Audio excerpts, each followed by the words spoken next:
Good evening, ladies and gentlemen. Data here, and welcome back to Toronto. It's opening day in the real world, and it's going to be opening day here for this franchise mode series on MLB The Show 25, episode number 2 with the Toronto Blue Jays here in this live franchise mode series. The episode entitled Operation VLADDY. The goal of this episode, not only to get to the postseason and have a strong year, but to have success with Vladimir Guerrero Jr. and be ready to throw the bag at him come the offseason, ready to throw him his hundreds of millions. We know it's going to be very costly. We know that we're going to pay him more than he'd probably be looking for in games. We're trying to match what he's looking for in the real world, and we'll go from there. So thanks for joining us. We'll go live at the 3-minute mark. If you're watching after you've already gone live, you can hop ahead to the 3-minute mark, and that is when we will officially get started. Hobbsy, welcome aboard. Of course, keeping our eyes on multiple games in the National Hockey League tonight, with lots of playoff races going on and whatnot. Let's open all this. Welcome, everybody. Taking care of my YouTube things on the side.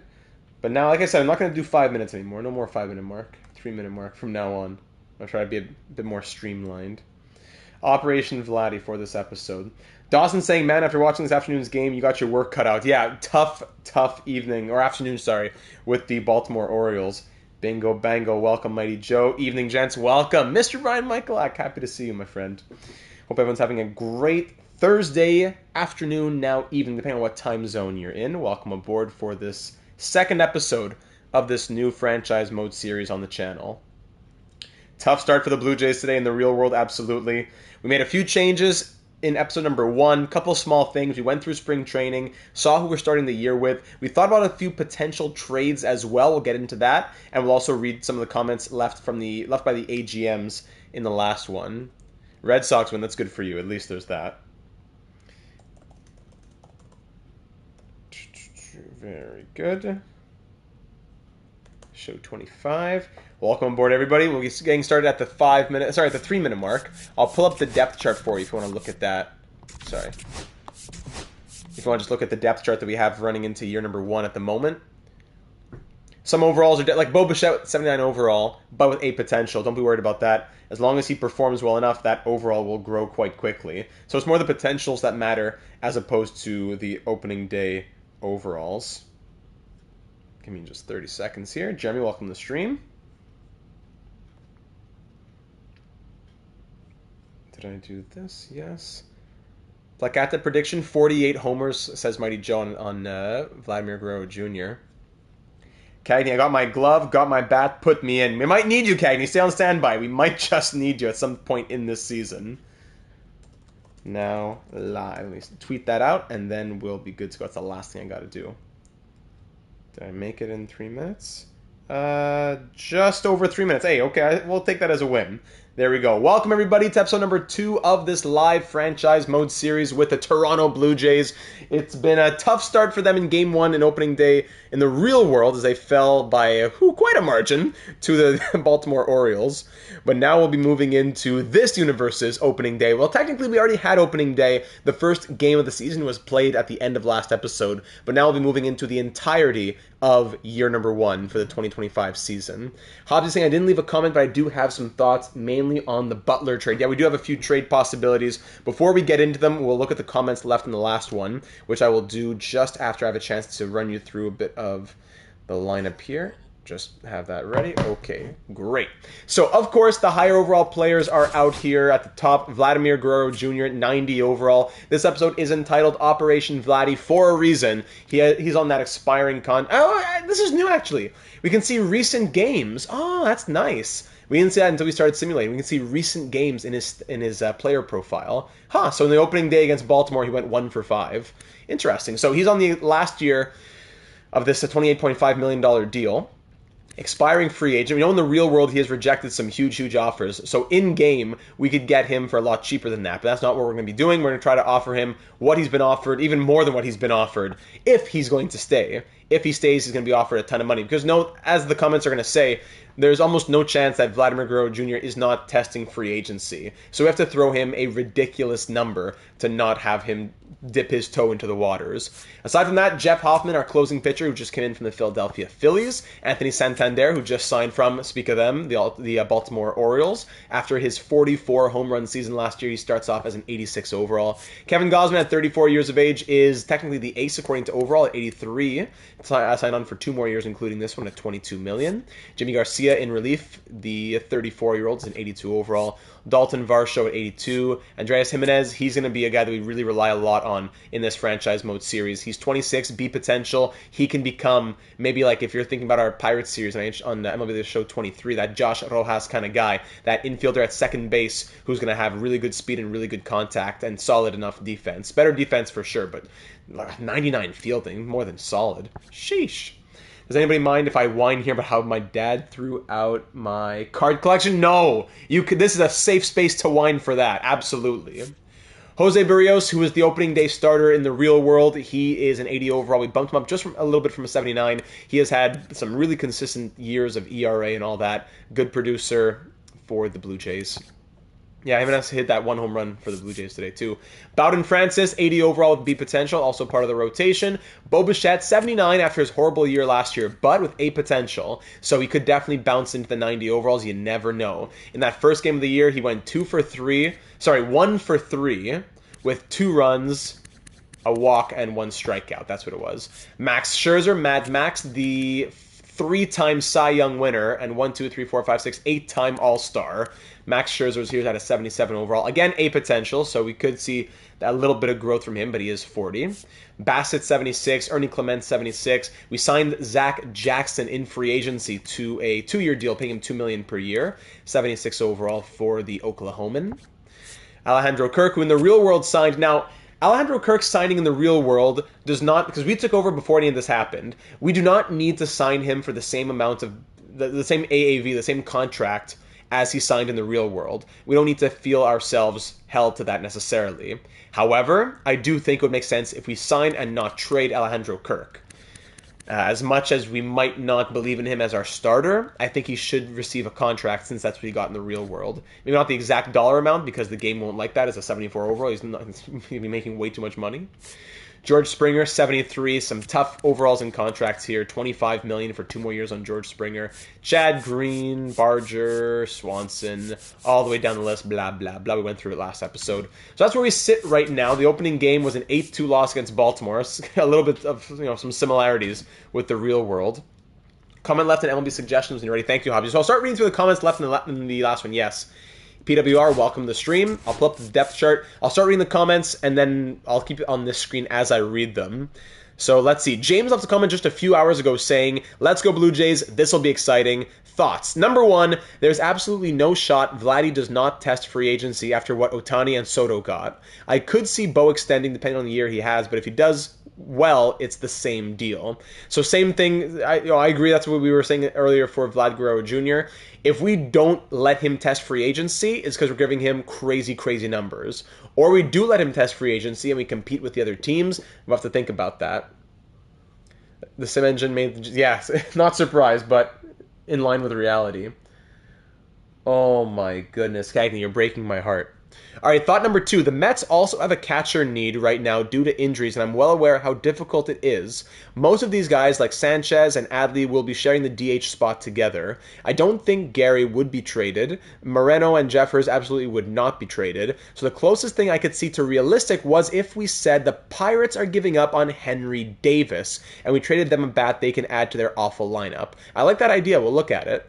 And number 3, not ever do the A's extend a guy long term. There is not a chance on earth they would trade Butler. I don't know why the game always puts him on the block and he keeps on getting traded. So thank you for those thoughts, James. We do need to balance franchise mode with realism a bit. The guy is on the block, so the fact is he's on the block for whatever reason. But at the same time, the A's never extend long term. He's extended long term. It's the first year of that extension. It would not make sense for Butler to be traded. However, he's still on the block. So I'm not going to say that the block means it's free game necessarily, but we should be at least just weighing that in the equation. Is that fair to say? By the way, so we're looking at trades for a potential catcher to be there with Alejandro Kirk. If we go and look at the Pittsburgh Pirates, we know that they have Henry Davis, former first overall pick. So, see potential, 68, 25. Hey, yeah, there you go, Ryan. I'm a Torontonian. I didn't see you were doing, or didn't know you were doing a Jays series. Count me in. Welcome aboard.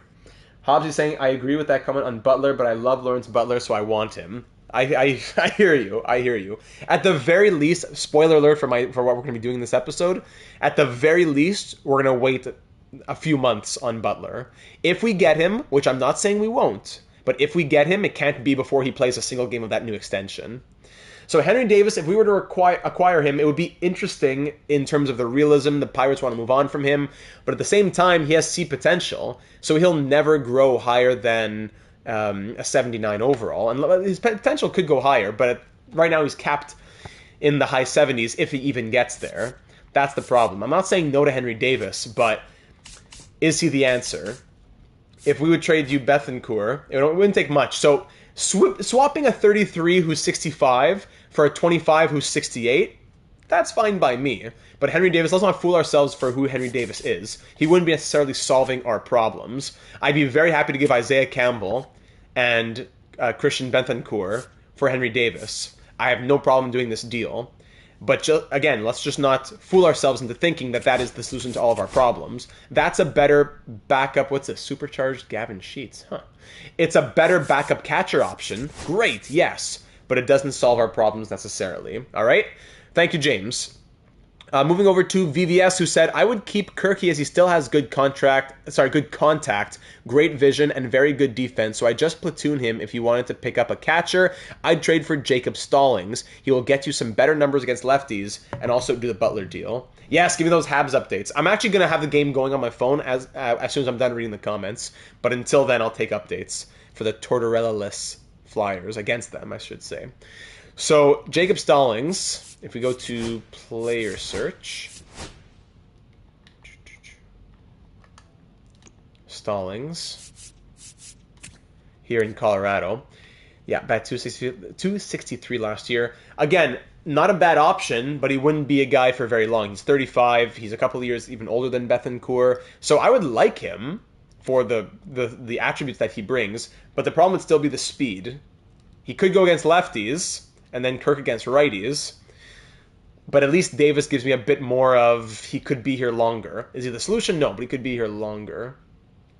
Yeah, I agree with that. Tortorella, I'd be surprised, honestly. Maybe that's a big statement, but I think I'd be surprised if Tortorella coaches again in the NHL anytime soon. Newhook ties the game.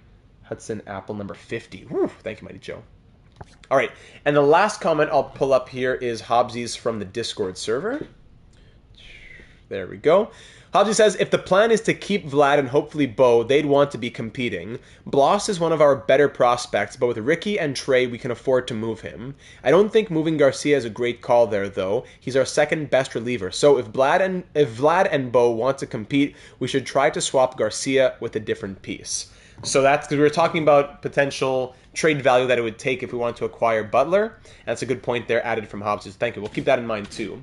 For the day one trades, like 10 minutes into this episode, I'm saying let's go for Henry Davis. As the season progresses and we see who's on the trade block, we saw options last episode. We were looking at catchers, we were looking at relief pitchers, we're looking at Butler as well. We'll see some other things come up. Let's let this team do what it's been built to do, and then we weed out who's not producing or whatever else. But definitely, if we can move a catcher who is 33, C, 65, in exchange for one who perfectly fits a storyline, is on the outs, and is, 8 years younger and 3 overall higher, making $1.2 million less, count me in, plus 2 more years of renewability, 3 years of arbitration. The former first overall pick, Henry Davis, will be coming to Toronto. Christian Bethancourt is going to the Pirates. That fills the catcher need in their system. Should we trade them an MLB bat? That could also be a question.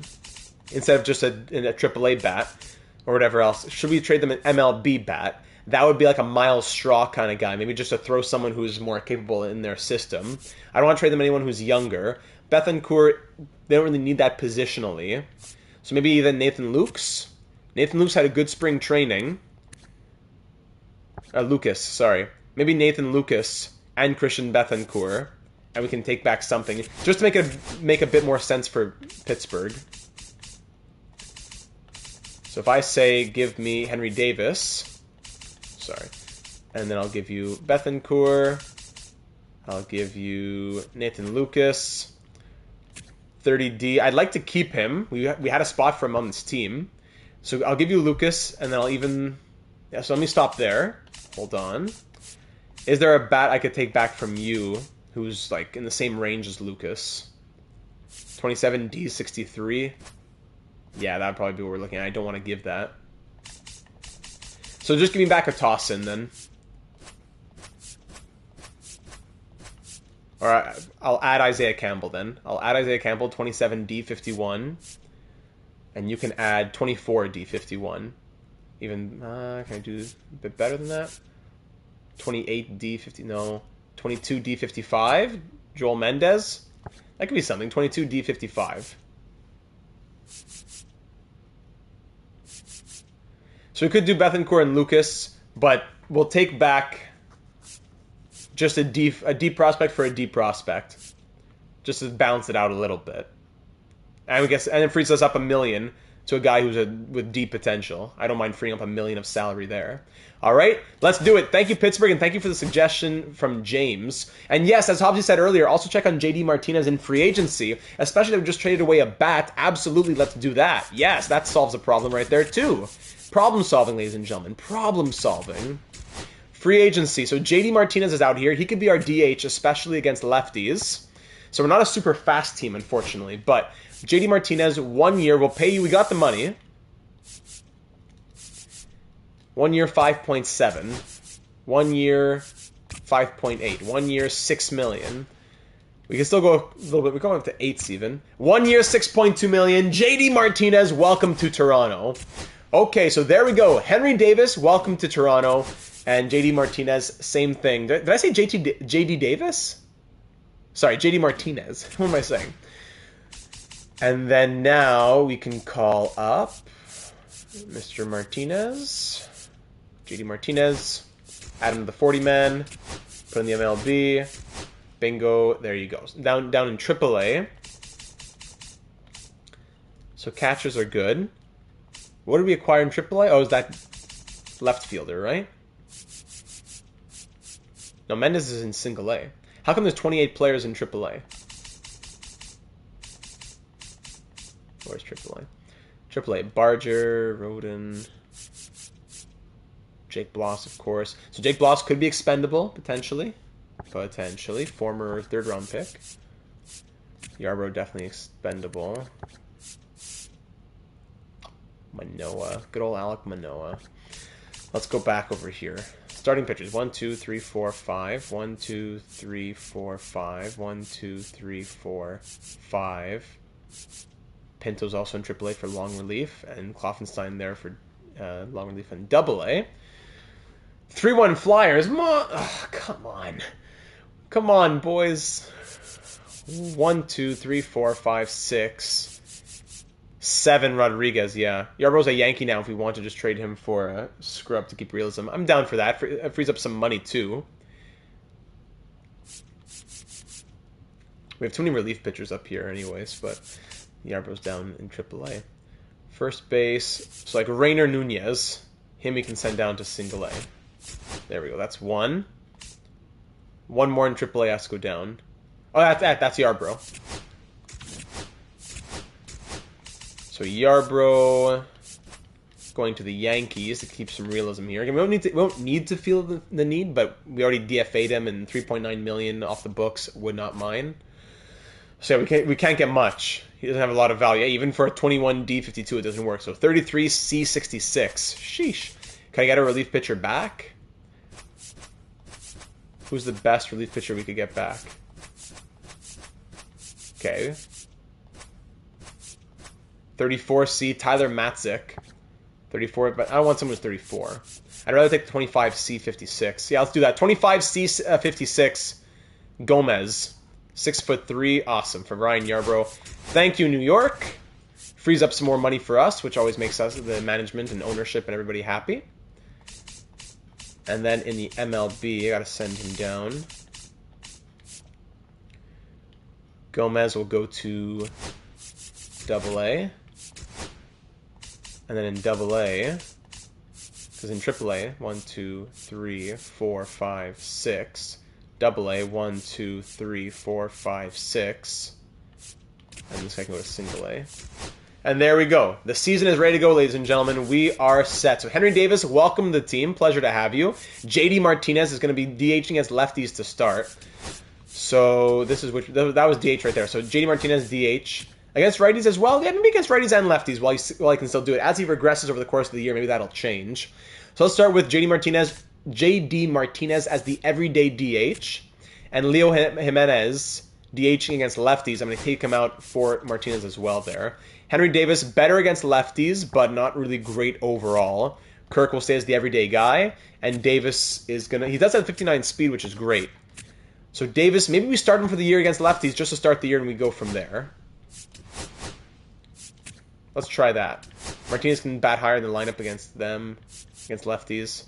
Okay, let's start like that. Still a lot to figure out, but we'll start there. We'll also start looking at the scouting. Yeah, Hobbsy had mentioned some things about the scouting. Swap JD and Ernie against righties. Sorry, I totally forgot about that. Thank you. Please give the Michigan State Spartans a good luck shout out. Go for it. I know I love their mascot. Or at least their logo. Cool logo. So let's go for it, Michigan State. I believe in you. Let me put JD. Sure, go for it. I have no NCAA affiliations. Maybe JD, Springer, Clement instead. We'll see where things go from there. Some solid defense. Where do we sit now organizationally, depth chart-wise? We are 10th overall, 12th in speed, 16th in contact, 18th in power, 11th in pitching, and 6th in defense. That's great to see the 6th in defense. We always like to see that. So, Hobbsy, we had mentioned about the scouting. We'll be looking at that as we get into the scouting in a couple days' time. So now we can start the first episode of episode 2 and the second game of year 1. So here we are facing the Orioles after losing 8-2 on opening day at Rogers Center. We now have another chance to play them the next day. Barrios is going to be on the mound. Barrios on the mound. JD Martinez making his Blue Jays debut. And Davis on the bench. Yeah, slowpoke JD hitting last. Makes sense. All right, let's play ball. Here we go, ladies and gentlemen. Cedric Mullins leading off. He grounds out. Ryan O'Hearn flies out. And Gunnar Henderson grounds out. Bo Bichette, who had a good opening day, we'll say it, yeah. He singles to start things off. Nice. Dalton Varsho. 2-run home run from Dalton Varsho. Is that the first home run of the year? I think so. I don't think we had any last game. Dalton Varsho, the 2-run home run to do it in the first inning in front of the home fans. They're eating it up. Zach Eflin getting shaken a little bit early. Whew.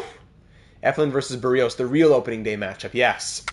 Ground out from Guerrero. Santander doubles. Jimenez now has 1 out and a runner on second as he pops up. And Kirk grounds out, of course. Tyler O'Neill, Canadian Tyler O'Neill. Here he is, 82 overall. Here he is for the second inning now. Fly out, Westberg single, Kowser fly out, Mayo strikeout. JD Martinez, his first at-bat as a Blue Jay after all of his years in Boston, then the Dodgers, then the Mets last year. 16 home runs, batting .235. We want to see better power numbers, at least from him DHing. Swing, ground out, Springer fly out, and Clement singles for Bo, who singles. Runners on first and second for Varsho, the home run hitter who grounds out this time. These slow sims, yeah, absolutely. Way more conducive to slow sims for baseball than hockey. O'Neill has hit a home run in 6 straight opening days. That's ridiculous. Yes, that is ridiculous. Wow, thanks for the stat. Rushman flies out. Holiday walks. Mullins singles. Runners on first and second for O'Hearn. Double play to end the inning. Or sorry, to get us to the bottom of the third inning. Vladdy pops up. Santander grounds out. Jimenez flies out. Gunnar Henderson flies out. O'Neill flies out. Westberg grounds out. Bottom of the fourth, Kirk single. JD Martinez not a lot of speed either. He flies out. Springer double play. All right, Colton Kowser now to kick off the 5th inning. He walks. Pick off. Mayo, 2-run home run. 2-run home runs for each team now. As Barrios is beaten for the first time there, really. Strikeout, pop up, line out. Good answer back from Barrios. Bottom of the 5th, Clement singles. Bichette walks. Runners on first and second for Varsho. A walk to load the bases. Bases loaded, no outs. Vladimir Guerrero Jr., who's 1 for 7 on the year right now.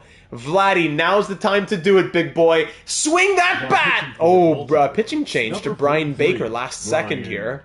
All right, swing that bat. Vladdy! Okay, we'll take the 2 RBI single. No placata grand slam, but we'll take the 2 RBI single. Well done to Vladimir Guerrero Jr. in front of the home fans. That's a 2-run shot from him. Or a hit, I should say. Now Santander. Oh, there's the home run we were waiting for! Anthony Santander! Tony with the 3-run home run. He hit 44 last year. That's his first as a Blue Jay this year. 7-2 Blue Jays as we go single, walk, single, 3-run home run. Tony Taters. Jimenez grounds out. Kirk, solo home run for Captain Kirk. JD Martinez pitching change. Now Charlie Morton is coming in. Old man Morton. Let's go. JD, strikeout. Springer, single. Now back to Ernie Clement again. This time he strikes out. Stars line literally and figuratively. No problem. Hearn strikes out. Henderson flies out. O'Neill strikes out. There you go. Brios with some confidence. Bo Bichette now singles. 3 for 3 on the day is Bo Bichette. Varsho singles. Vladdy ground out but advances the runners. 1 out. Runners on first and second for Tony. Tony Taters hits another! How does he do it? Anthony Santander, his 2nd home run of the game. It's a 3-run shot to put him 3 for 4 on the day. And the Blue Jays go up 11-2. There are the runs we've been waiting for. Jimenez pitching change again now for the Orioles. Tyler Wells coming in. Jimenez fly out. Kirk walks. JD ground out. Top of the 7th with a 9-run lead. Westberg grounds out. Kowser grounds out. Mayo singles for Rushman, who grounds out.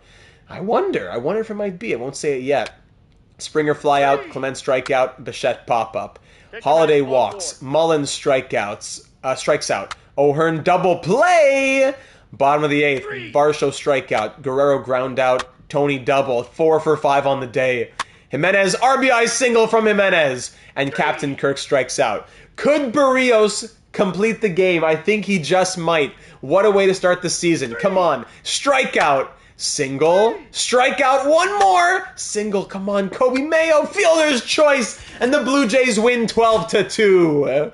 Jose Barrios with the complete game win. 9 innings. Striking out 7 and allowing 2 runs over 6 hits.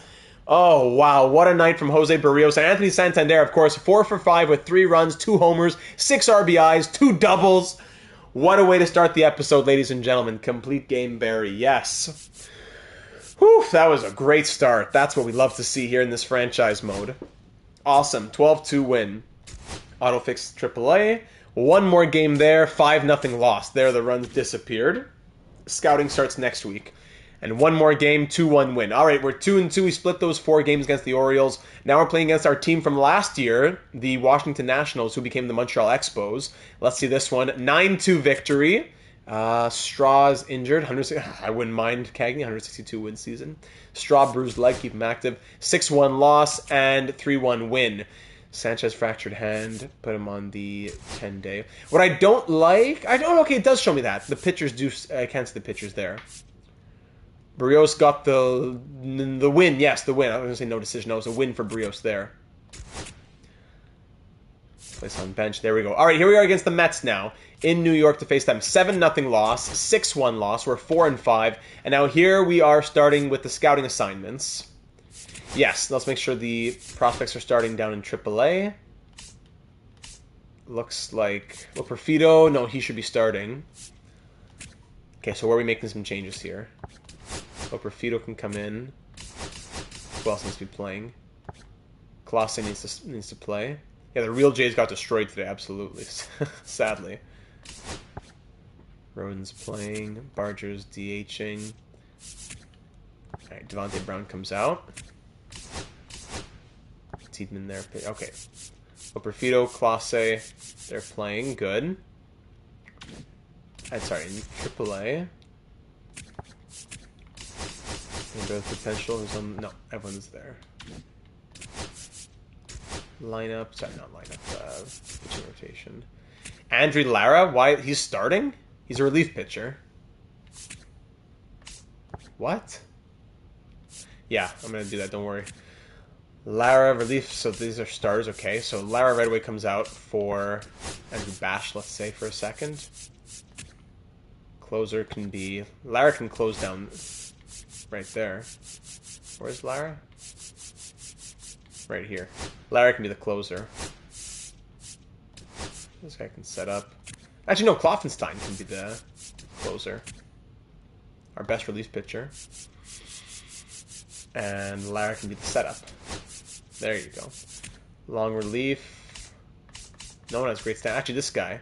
Gomez. Yeah, we just got him from the Yankees. He has good relief. Stamina, sorry. 34. Lara, actually 49 stamina.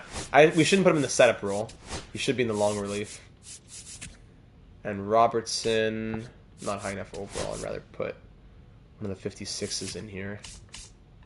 This guy has C potential, so we'll put him. Connor Cook. Alright, here. Are we okay? I suppose.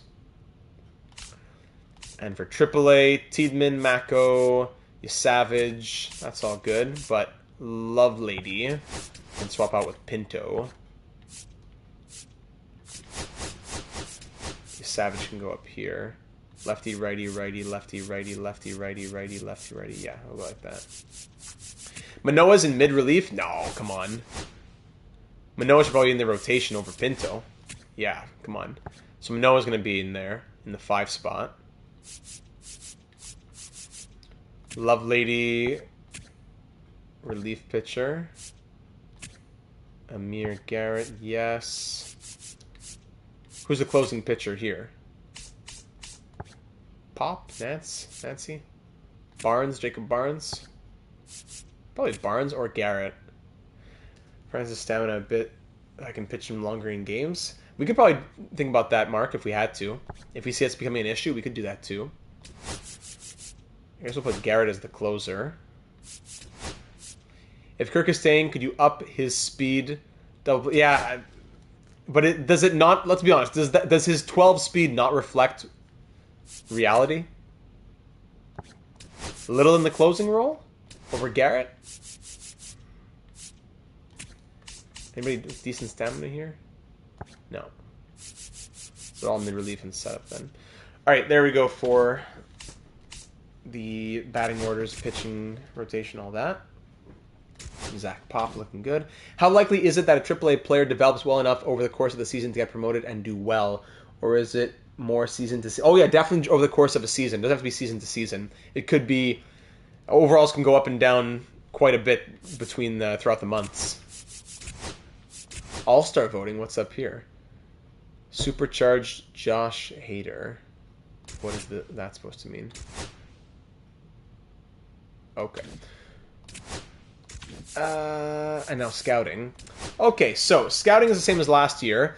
Hobbsy, you had sent me that video. I'll be honest, I never got a chance to look at it. I will look at it before next episode, but I didn't get a chance to look at it. I don't think it said anything that we don't already do. Could it be? Let me check. Let's quickly recap it. It might take a minute here, but let's make sure we're doing scouting right. That's why you can up his speed, but he's still slow. Are we not giving him... Depends how much we're talking.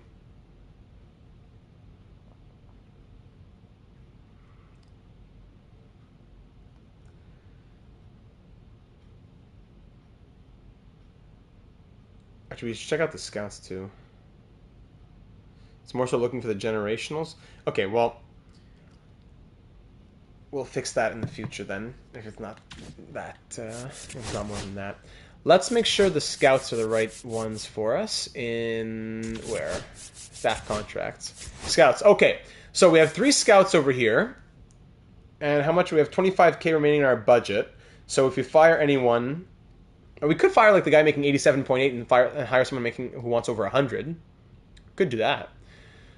So yeah, I suppose this one's the worst of them all, even though Casey Schmidt is not bad.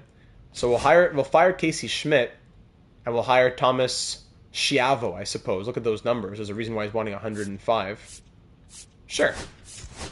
Leaves us with 7.8K in the scouting budget. So we could fire even Lou Navar and hire Jason Hagen or whoever else. He's good at position players, though. I'd want to keep someone good in position players. Basically, we want one high efficiency for pitchers and hitters and a cheap scout with high discovery. So a cheap scout with high discovery. Well, we got one with really high discovery over here at 96. Yeah, Blue Jays had a tough time today. One high efficiency for pitchers and hitters. One high efficiency and one high pitchers, yeah. So maybe we could get someone with higher efficiency than 72. This guy's 97. And he's better at the pitchers. So yeah, let's fire Lou Navar for Brian Gordon. Oh, I can't afford that one? It's a difference of 12. Oh, I have 7.8. Ah, that's too bad. So we need someone making 97.8 or lower. No, we didn't make the Butler trade. If we do, we're going to wait a little bit into the course of the season. Anyone at 97.2 or lower. Looking at efficiency and pitcher especially. 82, 83. Low on position players. We could fire Duncan. What if we... Yeah, let's fire Duncan for Gordon. And now we'll fire Navar for someone... Unless we don't need to, but we get someone making 92.2 or less. No, everyone's at 90. So unless there's someone that just fits the schemes better. So we could... If someone is better at pitchers, that would be great. This guy, 83, 81, Darren Kelly. Lower on the position players. And a bit lower on discovery. 80, 88. Even lower on position players. Oh yeah, it's a regular series. Every other day, sadly, wouldn't be possible. On Tuesdays, we have the Senators series. On Thursdays, we have this series here. If we did it every other day, that would leave me with no time to record for the Islanders series. So, for example, like tomorrow, I'm recording the Islanders on Friday. I'm not going to just do nothing on the Friday night. I'm recording the Islanders on Friday, so that's uploaded for Saturday. So I would like to do it more often. There are times where we've done it more often, but as a guarantee of what days you'll get it, you'll always get that one a week, at least on Thursdays. But I'm glad you're excited and that you want more. This guy, 81, 86, 65 is low. That's too low on discovery, probably. Just pitchers and discovery you want to care about? Well, 81, 79 versus 67, 81. Or even 88, 85. Yeah, let's get Ken Daniels. Welcome, Real Teal Prime. Let's do that. All right, so there's a little change up in the scouting department. Now we go to scouting, and we say... So right now we're not scouting any players in particular. Right now we're looking at discovery, right? Discover new prospects, the guy at 96. So this guy, let's go look for pitchers, international pitchers. Let's find some international gems out there. You go find some international pitchers. This guy is good at the position players. So scout position. Let's have you start scouting those pitchers from Central. And this guy, who's better, also good at pitchers. Actually, no, he shouldn't be... Hold on, cancel this one. This guy has good efficiency and position. So let's scout position and say... I don't know, what position do we need the most? Look at the prospects themselves. What do we need here? Looking at catchers, third base, right field. So we have pick number 8 in this draft. Ooh, that's exciting. First overall is going to be this guy who's a third baseman. Left field. 79 to 98 already at 21. 75, 99. Sheesh. Essentially high overalls with these guys. Left field, center field, starting pitchers. Shortstops, right field, starting pitchers. Yeah. Maybe, and this guy at catcher. Maybe we'll scout this guy at catcher. Maybe because we have such a high pick, this year exclusively we make sure all top 10 of those guys are fully scouted. We could think about that. Like, this guy's good at pitchers, so I'm going to have him scout one of those whoever the top pitcher is. The first guy is ranked 5th, so I'll start, we have the 8th pick. My favorite team, no. My favorite team would be the Expos, but the Expos aren't here anymore, so I say the Nationals. Honestly, there's a rivalry with the Blue Jays. The hate for the Blue Jays has gone down over the years, over the last 20 years with no Expos in town. But if there was a team in Montreal, people around me would not like the Blue Jays. So let's finalize that for the first week of scouting. And we keep on simming. So we're 4-5. Here we go against the Mets. 8-5 loss. That's a 3-game losing streak. We have a 4-game series coming up against the Red Sox, who are also 4-6. This is where we need to try and find some wins. So let's get on the mound for this one. Let's quick manage it. Kevin Gausman's going. Let's fly through it a little bit at Fenway Park. Kevin Gausman. And let's fly through it. Here we go. First inning, second inning, 2 runs, 3 runs for the Red Sox, 1 run for us. Gausman getting roughed up a little. Strikeout, fly out, ground out, good. Davis is in there. He walked. That's nice, but we didn't get any runs out of it. 5th inning, still nothing. Error, fly out, strikeout, strikeout. 6th inning, there's a run. We're back within 1. Gausman's getting a little bit tired. There's a walk, another walk, a strikeout. Only 5. He's only giving up 5 hits.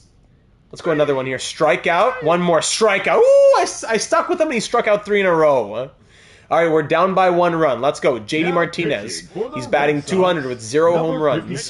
He walks. There's that. Jimenez singles. Runners on the corners for Henry Davis. He's 1 for 2. Clement is 2 for 3. We just need 1 hit to bring in a run here. Do we go for the sac fly, Henry Davis? It's probably the smart move in such a tight game. Sac fly, bring in 1. All right. Clement fielder's choice. Springer, 2-run home run. It didn't matter. Whoo! Thank you, George Springer. All right, so the sac fly plus the home run. Now we're up 5-3. Varsho pitching change. Hit by pitch. Giolito hits him. Former Wonder Kid. Then a walk to get Santander up to the plate. 3-run home run, Tony! Oh, thank you, Tony. 8-3 Blue Jays. That's a huge comeback from down 3-0. Vladdy now. 0 home runs on the year for Vladdy, batting 140. 10 games batting 150, actually. But wow, he grounds out. Oh, my goodness. Gausman, you're doing well. 1 more mistake. There it is. Thanks for trying. You did well. You did very well. Let's go to Jimmy Garcia now. We got a 6-run 7th inning. Double play. Nice. Single. Ground out. Good. 8th inning now. JD grounds out. Jimenez grounds out. Hey, when we watch, he loves it when we watch. And Davis strikes out. Cassis walks. Bregman fly out. Yoshida strike out. Sable fly out. 9th inning now. Clement with the chance to go 3 for 5. No, he grounds out. Springer singles. Varsho singles. Runners on first and second for Bo. He walks to load the bases. Varsho also 4 for 5 in the day. Santander, don't tell me. He strikes out. And Vladdy, what a time for your first home run, buddy. Fielder's choice. What a joke. Oh, we must have gotten an injury. Why is Swanson in now? Ooh, that must have been because of an injury. Anyway, Swanson's going to try to finish it off here. Single, fielder's choice, and there you go. Garcia, lower back pain. We'll keep him active out for a few days. And we win 8-3. Gausman ends up being the player of the game. 6 innings, giving up 3 runs over 6 innings with 6 hits, striking out 7. Vladdy, if you want that money, Vlad, I said I was going to offer you your huge money, but I almost just trade you at this point. Obviously, we're 10 games in, don't get me wrong, but I'm just saying. All right, big 8-3 win. Let's keep on simulating. AA injury, keep him active. We're up 8-2 now. We're going to win this one. Bichette needs to hit for the cycle. We'll sim the end of this game. Zach Jackson out 1 to 2 weeks. Put him on the 15-day. No, keep him active. And stop simming. 8-5 win. We gave up 3 runs in the 9th inning. All right. So 8-3 win, 8-5 win. Another injury here. Blister on finger. Keep him active. Auto-utilize there. 7-3 win. That's 3 big wins. Let's try for a 4th and final win of this series. All these games count, especially against the Red Sox. Let's try for 1 more win over here. At Fenway. We'll fly through it again. The fans have been all over Vladimir Guerrero Jr. for their mediocre performance in the top part of the lineup. George Springer has been surprisingly productive in the bottom part, so we should think about making a change. Done. Do it. Replace Springer and Vlad. Do it. Swap them up. Vlad's batting 8th. Batting 164. Wake up, man. Okay. Oh, sorry. So it's Scherzer on the mound. Even JD batting 222. Come on. Now let's play ball. Here we go. All right. First inning, 1 run for the Red Sox there. 1 run for us. Second inning, third inning, fourth inning, 1 run again. That's a new pop-up for sure. So if he blows it this year, do we still have to pay him crazy money? I would say no, but we probably let him walk to free agency and compete with other teams. If ends up, or we trade him earlier than that. We'll see. We had Vlad Guerrero in our Expo series. We don't need to feel loyal to him necessarily if he's going to be a bum. Let's see it right here. Line out. 1 run for us there. Scherzer's getting tired. Walk, single. It's time to pull him. Sometimes I want to press that one more time, but no, it's time to pull him. Let's see some Chad Green in here. Chad Green, strikeout. RBI single, strikeout, flyout. All right. 3-2 Red Sox. Strikeout, single, pop-up, walk, strikeout. Ground out, hit by pitch, stolen base, ground out, single, fielder's choice. All right, top of the 7th, down by 1. Bo, Justin Flynn coming in. Bo pops up. Varsho walks. Let's steal second. Let's go crazy. Yes, Varsho steals second. Springer flies out. Santander, 2-run home run. He does it again. The quick manage hero, Anthony Santander. Vladdy who? Vladdy who? Anthony Santander hits another. Evan saying, I know you want to keep the competitive window open, but don't you think you should prioritize a good farm system for the future? Absolutely. Absolutely, don't get me wrong. But we could also do that through drafting. And if we can bridge between the now and the guys we draft with guys like Guerrero and Bichette, then that's great. Yeah, Anthony Santander is already getting paid. So it's not like we have no prospects in the system, but I agree, we definitely want prospects. We have the 8th overall pick this year. That'll help us. All right, we're up 4-3. Jimenez grounds out. Now bottom of the 7th. Green getting tired. Strikeout good. Yoshida fly out. Cassis fly out. Makes it through another inning. Well done, Chad. What a Chad. All right, Kirk walks. Martinez flies out. Vlad strikes out. Clement flies out. Well done to Chad Green, but I'm going to give him a break now. Let's go to Rodriguez. Let's give him a little bit of pressure here. Yariel Rodriguez. He's doing well so far this year. Ground out. Pop up. Ground out. Well done. We're up by 1 run. Bo, can we add to that? Bernardino coming in. Swing. Pop up. Varsho strikes out. Springer singles. Santander grounds out. All right. Now the chance for the save. Here is Jeff Hoffman. He's only pitched 1 inning so far this year. Come on. Hoffman, here's your chance for the save, buddy. 1 inning, 1 save so far in the year. Trevor Story at the plate. 71 overall Trevor Story. Pinch, that's Rafael Devers coming in. He pops up. Hope he got himself some performance bonuses in there. I hope he did too.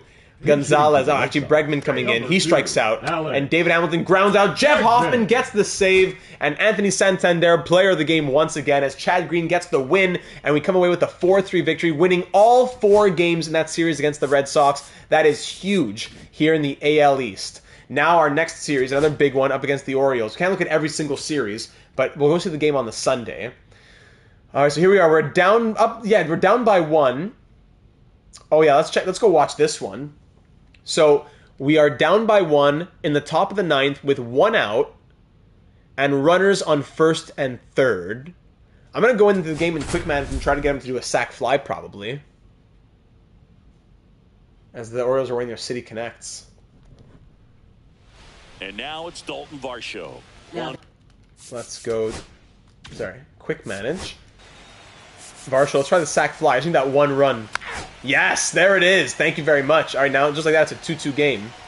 And you know what? And good point. We'll also pinch run Springer probably, right? Yeah, we'll put Springer in there on 1st. So do that. And then let's watch from here. All right, so big sac fly to tie the game. And now we have a chance to put ourselves ahead. A runner on 1st with 2 outs. Strike on the 4 seams in there on Jimenez. It's amazing to me how many closers and back-end relievers. Is it too loud, by the way? I've said this with the last 2 back-to-back streams now, but I never changed anything. Is this too loud? Can you hear my voice okay over the commentary? Sliders call the ball. Swinging this slider down and in. He finished that really well. Just couldn't get him to offer at it. 2 outs. Bautista delivers. Splitters fouled back. If you're a base runner, you got to stay dialed in here. Look for anything in the dirt. Try your best to get into scoring position. Pitch Down and on away the again, the dirt. four Now seam. 2-2. 2-2 count now. Two gone. The possible go-ahead run at first. With the go-ahead run on first, yes. The delivery. Outside Four seam just catching the outside line. So a ninth inning comeback. So we tied the game. Now let's return to simulating. Let's see what happens here. And now here we are in the 10th inning. Oh my goodness. So we got through the bottom of the 9th. And now here we are in the top of the 10th. Bases loaded with 1 out. And JD Martinez at the plate. Oh my goodness. Team select. Yes. And here is JD, here's your chance, man. With 1 out, just bring in 1 run. This is why we signed you from free agency, batting 189. JD, this is your moment against in the fight for the AL East. Four seams in for a strike. Tough situation right here. So Or do we try sack fly? He I mean, we could. right I can't there. select the team right now. Do we go sack fly again? Swing on the circle. Come on, JD. Okay. Let's try it here. After seeing those first 2 pitches, I'm not impressed. Sack fly. Yes. Let's go. Finish playing the game. Team select.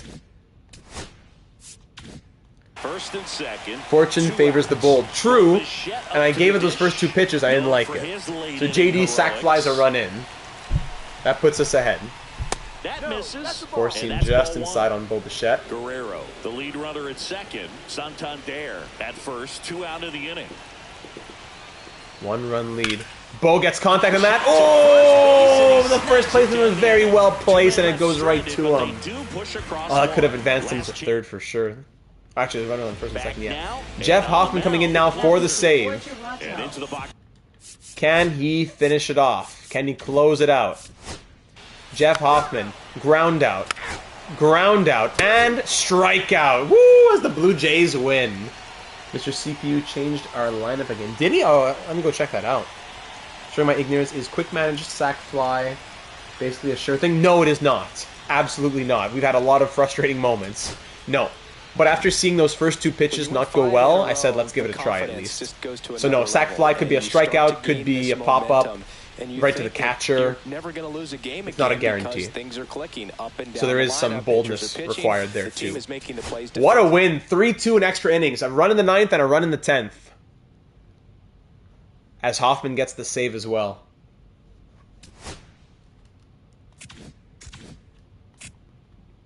Garcia placed him on the bench. Sanchez still for a while. Keep him there. Auto that. And there you go. Our lineup got moved around. Is that it? Or just the one time we moved Vlad. Was that it? Anyways, Vlad is batting 180 with 0 home runs in 15 games. So it's time to move him out. Does Santander only have home runs in the slow sim? Could it be someone? I don't know if someone could check on that. Could it be that he has 5 home runs in 5 quick manages and the other games there's nothing? No problem, Cagney. Appreciate that. In-game was different. I guess they changed up for some reason. So JD right now, he's struggling in general. I'm going to take him out against righties. And we're going to bring in maybe Miles Straw. For some speed in there. I don't know. Yeah, let's try some Miles Straw. He'll go at the bottom of the order. And I'm going to promote... Sorry. Springer to the 3. So Bichette, Varso, Springer, Santander, Jimenez, Kirk, Vlad, Clement, Straw. Performance aside, who would you keep beyond this year? Vlad or Bo? Yeah, for sure Vlad. If it was performance it didn't matter. But Vlad is batting 180 and Bichette's batting 371. So there you go. Against lefties, we'll keep the same over here. DH Tony puts Straw in left field. Hey, that's why we pay the big bucks. 63-71, blah, blah, blah. Versus, yeah, okay, let's do that. Tony, DH out there. And Straw can go in left with his speed and all that. That'll be good for the defense. So JD will stay in against lefties. No home runs for him. Where's the power? We have, like, no home runs aside from Varsho and Santander.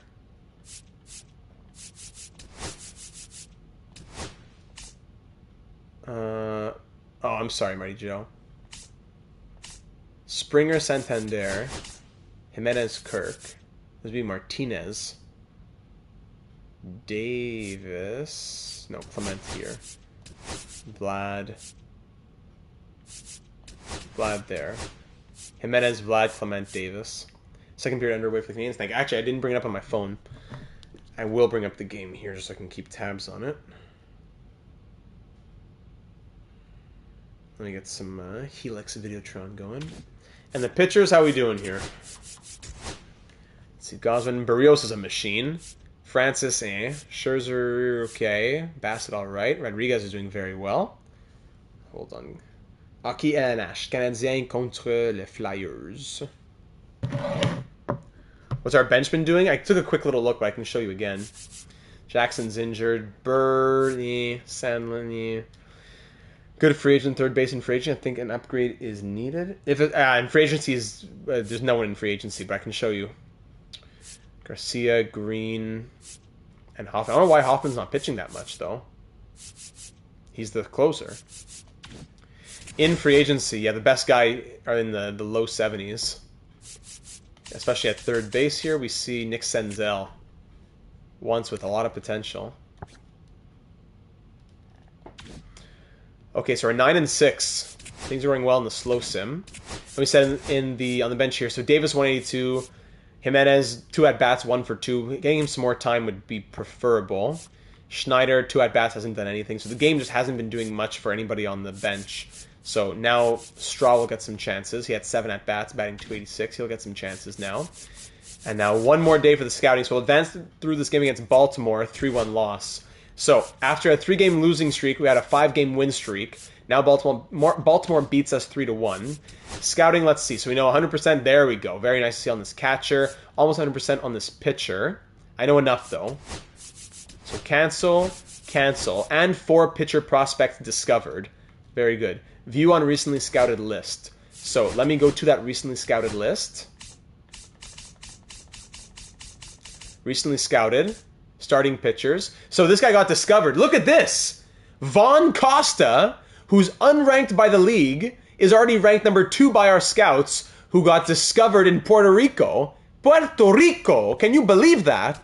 So let's scout him. Thank you. Actually, I want that one scout to keep doing more of that.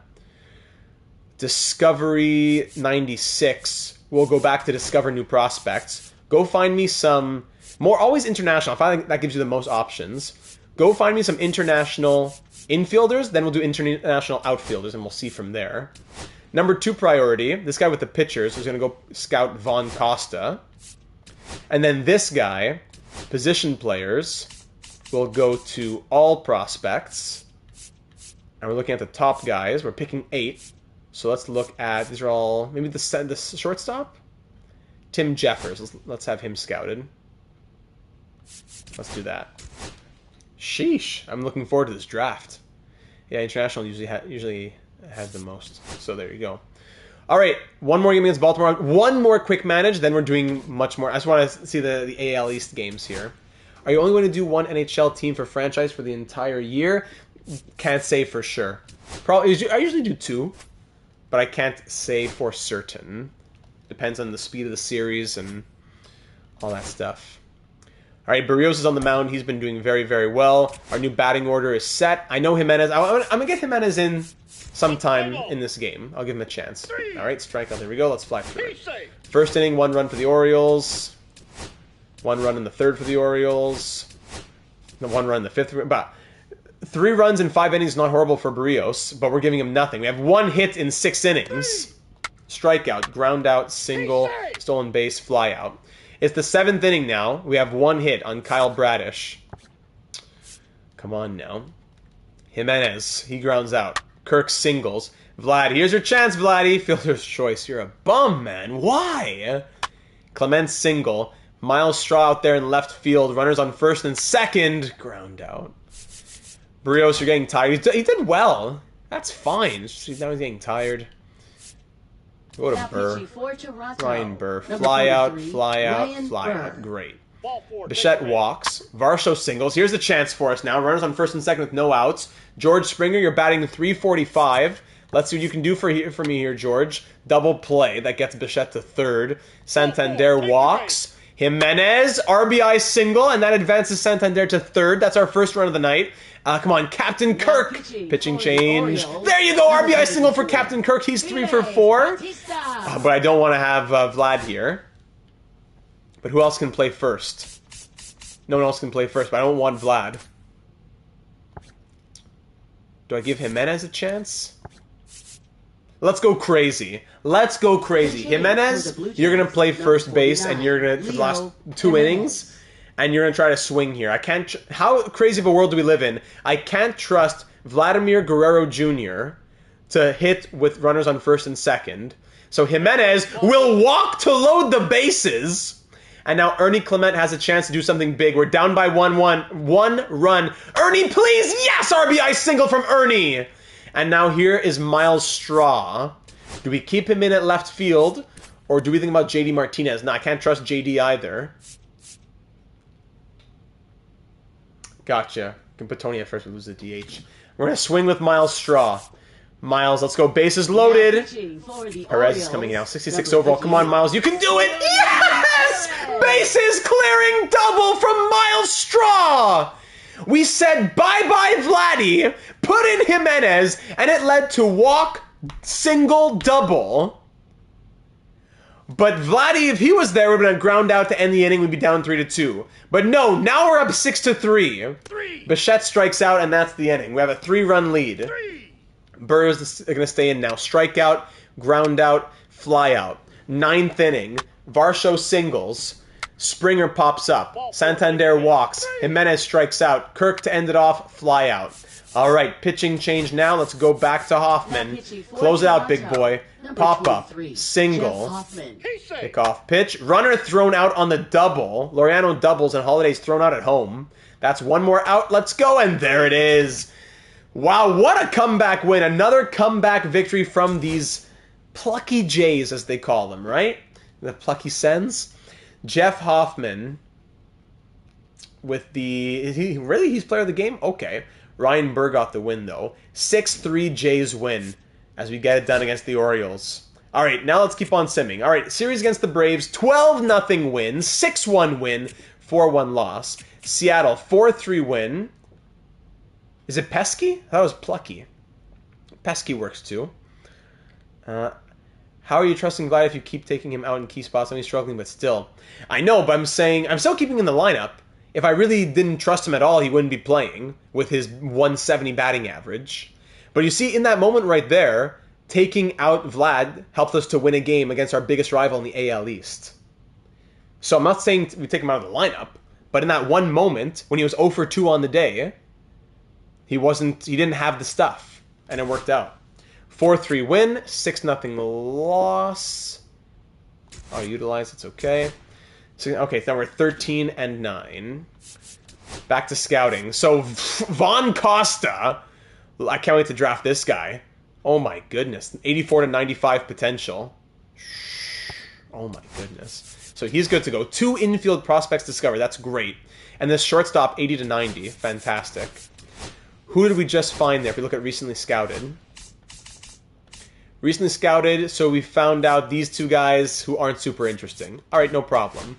Back to Discovery. Now look for Outfields International. Now this guy, for the pitchers, will scout, let's see,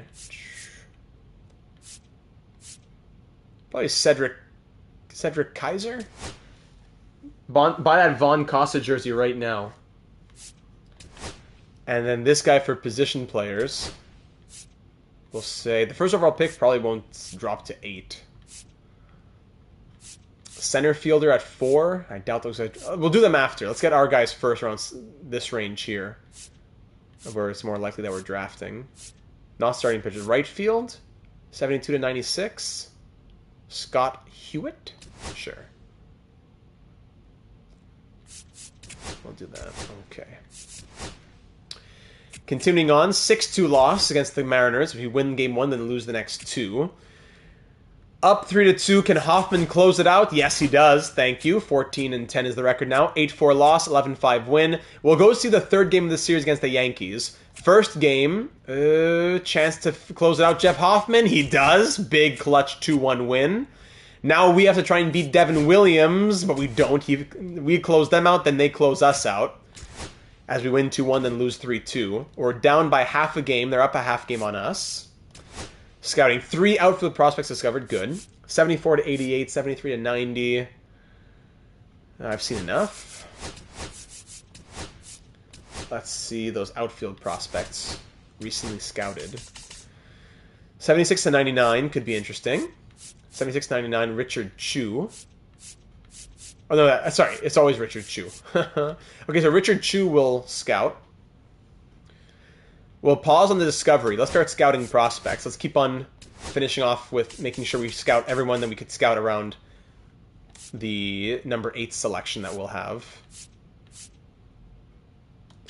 This guy's better at pitchers. Scout prospects. Sorry. All starting pitchers. 80 to 99 for Sam Jennings. Yeah, let's do that. And this guy, position players. Or was that outfielder?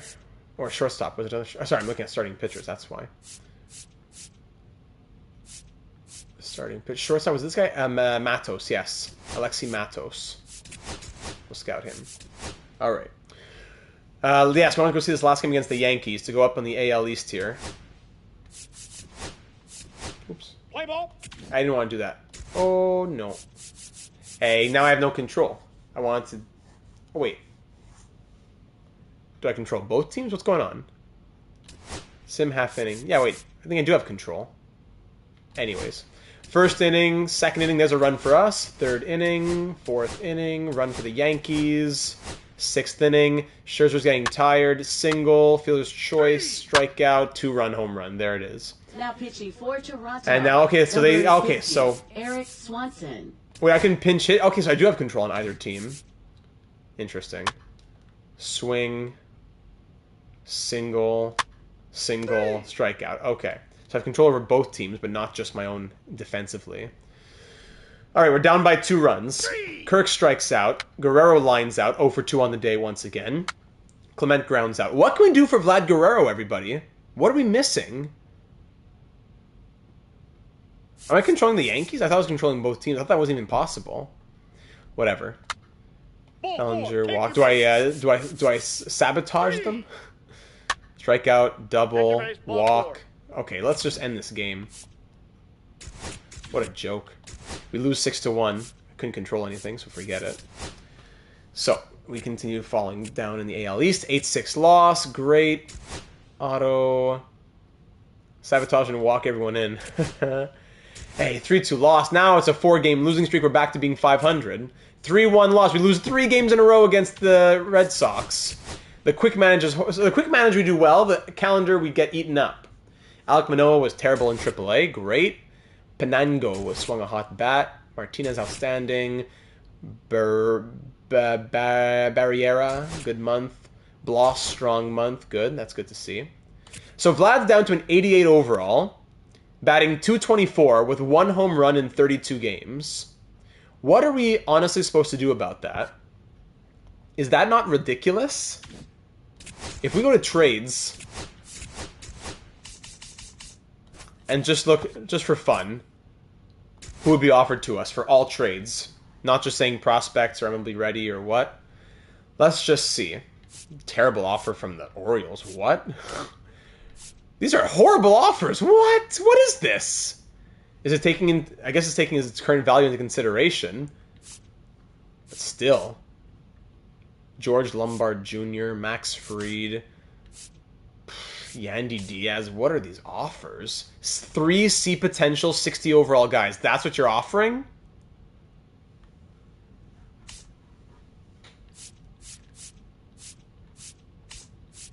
Wow. So the trade, there's Carlos Correa, but that's a lot of money coming back. Christian Walker on the Astros at first base. Keep that in mind, actually. First base for first base.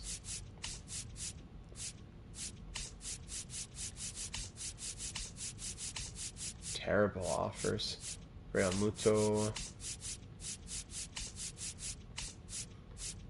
Christian Yelich. Wilson Contreras. Freddie Freeman being offered to us. That's a lot of money, and he's 35.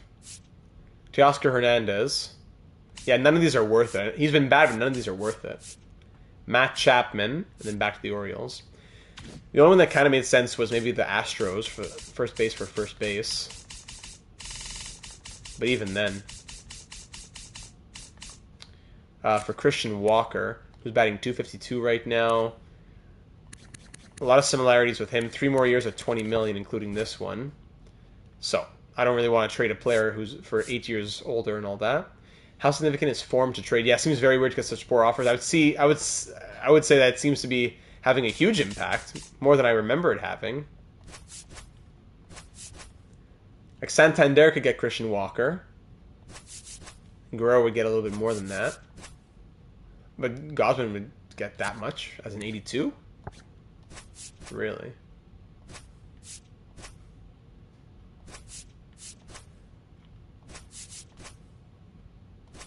Anyways. Bichette, now he's cold, but he's still batting .271. So yeah, we're not going to trade Vlad, but what could we honestly do about him right now? The power has not been there for a lot of these guys. Clem batting .283. Straw .246. Okay. Power went up a little bit. Davis has had 28 at-bats on the year. JD Martinez batting .219 with 2 home runs. This guy's finished or what? I said Jimenez was going to get game time. I never gave it to him. Oh my goodness.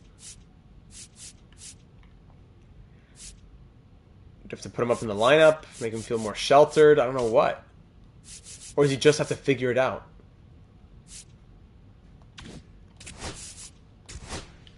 Rotation. Bowden Francis getting beaten up a little bit. Ariel Rodriguez is looking great. We're looking forward to continued growth from him. Zach Jackson, not so hot. Sadly, the relief pitching has not been good at all. But then why aren't the better guys pitching then? Give me Nick Sandlin. I'll put him where Chad Green is. I want Chad Green to be pitching. Why is he not pitching? He's just got to figure it out right now, I guess. Now, who else is on the trade blocks before we continue simulating? Jose Altuve's out there. Tough contract, though. Lawrence Butler still available. Batting .328. Oh, my goodness. I wish we had Lawrence Butler. Gary Sanchez in Baltimore. He's only played 2 games. That's why Gary Sanchez would be open to going. Mitch Keller, Clayton Kershaw. All right. 2 more games. 2-1 loss, 3-1 win. We finally win after all those strings of losses. We're back to 500. Now we're back to the bottom of the AL East in a competitive division.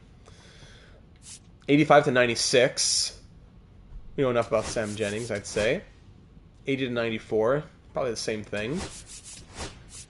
Unranked. We could scout him a bit more. No one else likes him. Yeah, it's okay. Baxter, welcome to the stream. Blue Jays fan, Baxter. Great place for you to be. We could use your expertise as well. Vladimir Guerrero Jr. is batting like 180 after like 2 months into the season. What are we going to do about that? All right, so now let's do one more round of scouting specific players. Let's see, position players, around where we're going to be drafting. Then we'll scout the position. Instead of discover, we'll scout the position. So center fielder, Alberto Figueroa. This guy's for pitchers. So again, let's get close to our spot. Aguilar, Carl Leon, probably Carl. Big Carl. And last one, Aguilar, I don't know. Vince O'Leary, right fielder, 65 to 99. William C. Arthur Beck. Todd Tippett. Let's do, what's his name here? Vince O'Leary, right fielder. All right, let's scout all those guys. But this guy, he's only got 35% scouted? 50 and 80. What if I remove this guy? Still 1580, so fine. We'll just do them anyways. Von Costa. Get your Von Costa jerseys ready. 7-3 loss. Where are the losses coming from now? Is it everyone's cold now? 278, 295. Santander is cold, but he's batting 265. Jimenez batting 220. Vlad up to 222 now. Is he waking up a little, batting 222? Let's give him the 5 spot. Clement batting 285. Let's swap those guys there. Santander, Guerrero, Clement, Jimenez, Kirk, Straw, sorry. Mine's in the mail? Good. I gotta get mine as well. And Jimenez needs to get some at-bats. Or else he'd be better serviced in AAA. He's better against lefties. JD batting 221. Alright, DH against lefties, Jimenez is going to come in. That's what I wanted to do at the start of the year anyways. Clement's going to the 5 spot. Jimenez is going to be in the 8. Leo Jimenez with 81 contact against lefties. Let's see what he can do. Alright, here we go. To continue on towards the next scouting report. 6-2 win. Thank you. Please, Jeff Hoffman. Thank you. 5-4 win. And now Francis out for 1 to 2 months with a broken collarbone. Wow. As we lose 2-1. Okay, so now in our rotation, we don't really have much to bring into our rotation. We have to call up someone from AAA, or we'd have to sign a free agent. So we either call up one of our rookies, like Savage, Tiedemann, Bloss, or maybe someone with more experience like Alek Manoah, but he's not been good in AAA. Mako. Well, let's go to the pitching rotation here in AAA. So Tiedemann's been great. Savage has been great. Bloss has been great. They've all been loving life in AAA. Would it be premature to call them up at this point? Mako and Manoah are the ones who aren't doing so hot. Or do we go to free agency and say, hey, Brian Sammons, Anthony DeSclafani, Spencer Turnbull, Kyle Gibson, one of these older players. Get in here, then you can go to AAA after or something. Hobbsy says Manoah.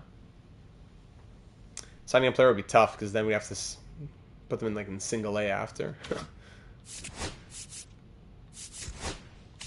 We'll give it a try. We'll try Manoah.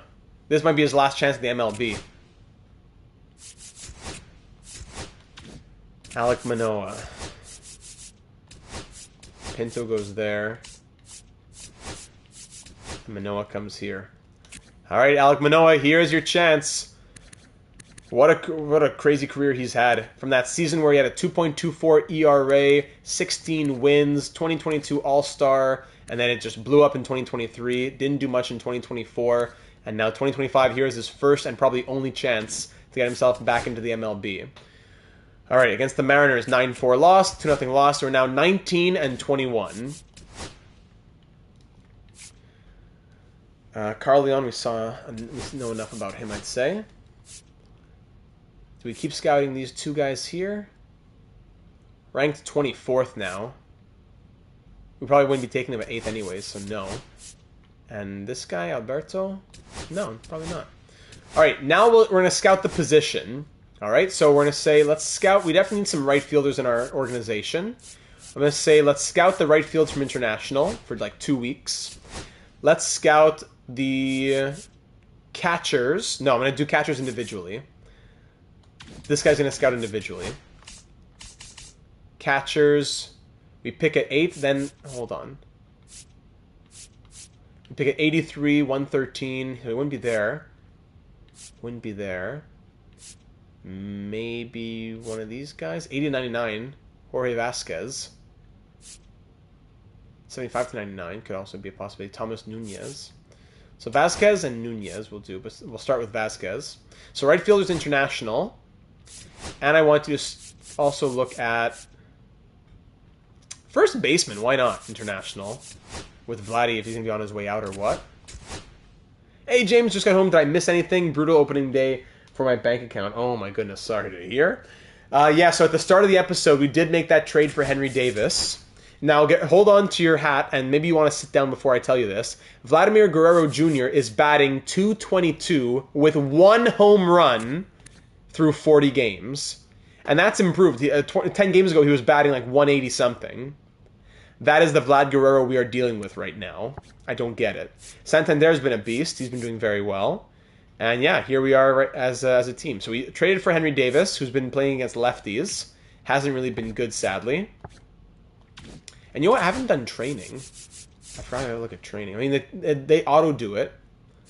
But for anyone who's not doing what they should be doing, could just fix that up. Like base running. What's he going to do with base running? Work on contact, buddy. I don't know what the cost before you. Does Riley Green have right field as a playable position? I believe he does, but that would be very costly. Not impossible, but very costly. Jimenez, let's work on your power a little bit, I guess. Barrios, always the per 9s. I want to see those per 9s. Just some of the bigger ones. Bo, keep working on your contact. Get back to what it should be as our leadoff guy. Flyers power play right now in the real world. Okay. Okay, it's not. Yeah, they're going down, so work on that. Work on that for them. Okay. Yes, let's see. Look at that drop here. Scherzer's at a 73. I didn't realize that. Scherzer's at a 73 overall right now. Yeah, we could use a starting pitcher or call up one of our starting pitchers. Well, we know next year we could have 2 or 3 of our starting pitchers joining us from AAA.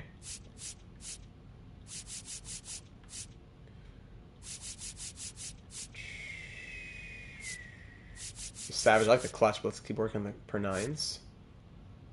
Archer, yes. Schneider, contact. Tiedemann, per 9s, per 9s. Davis, contact, yeah. Bloss. Alright, that's enough. So the Red Sox are 9-1 in their last 10. We're 3-7 in our last 10. Yeah, that's what we like to see. And we're about to get closed out. And no! Oh, wait. Instead of losing 5-4, we lose 7-5. There you go. Nice, juicy losing streak. 4-game losing streak. We're 19-22. Maybe we just, at a certain point, we say forget it, but I don't know. 8-5 win, 5-1 loss, 7-9, 9-7 loss, 5-3 loss, 9-0 loss. We're 20-26.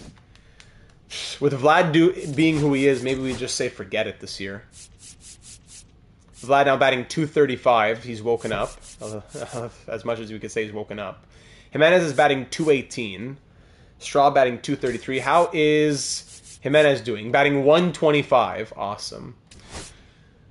JD's down to a 72 overall as well. Oh my goodness. Wheels falling off, but still not worse than last season. You're right. Yeah, the wheels are falling off. Scouting. 12 of those prospects scouted. Yes, this guy's fully scouted. Good. Vasquez would be an interesting pick if he's available. He'd be really good, actually. But if he's available, again. So let's see the recently scouted here. Recently scouted. Anyone of interest? Yeah, so yeah, we could keep scouting. Keep doing what you're doing. One more week of that for the right fielders and the first baseman. Meanwhile, let's scout a particular prospect who might go to us at 8. Who else might drop to us at 8? JJ Hanks? You never know. Good to have him scouted just in case. You never know what surprise we might get on draft day. 5-4 loss. Another 1-run loss. 7-4 loss. 5-0 loss. 4-0 loss. Yeah, it's over. What a sad, sad fall. 20-30. We're 1-9 in our last 10 games. Once atop the AL East, we're now 20-30. Let's call it. Call it a year. Guerrero batting .236 now. He's woken up slightly, like I said. Straw batting .257. Nice to see. Kirk .271. Jimenez .218. Like, what would we change about this team for next season if we're already thinking about that? If Vlad gets moved, we need a replacement first baseman. Then what else? Probably a full-time outfielder.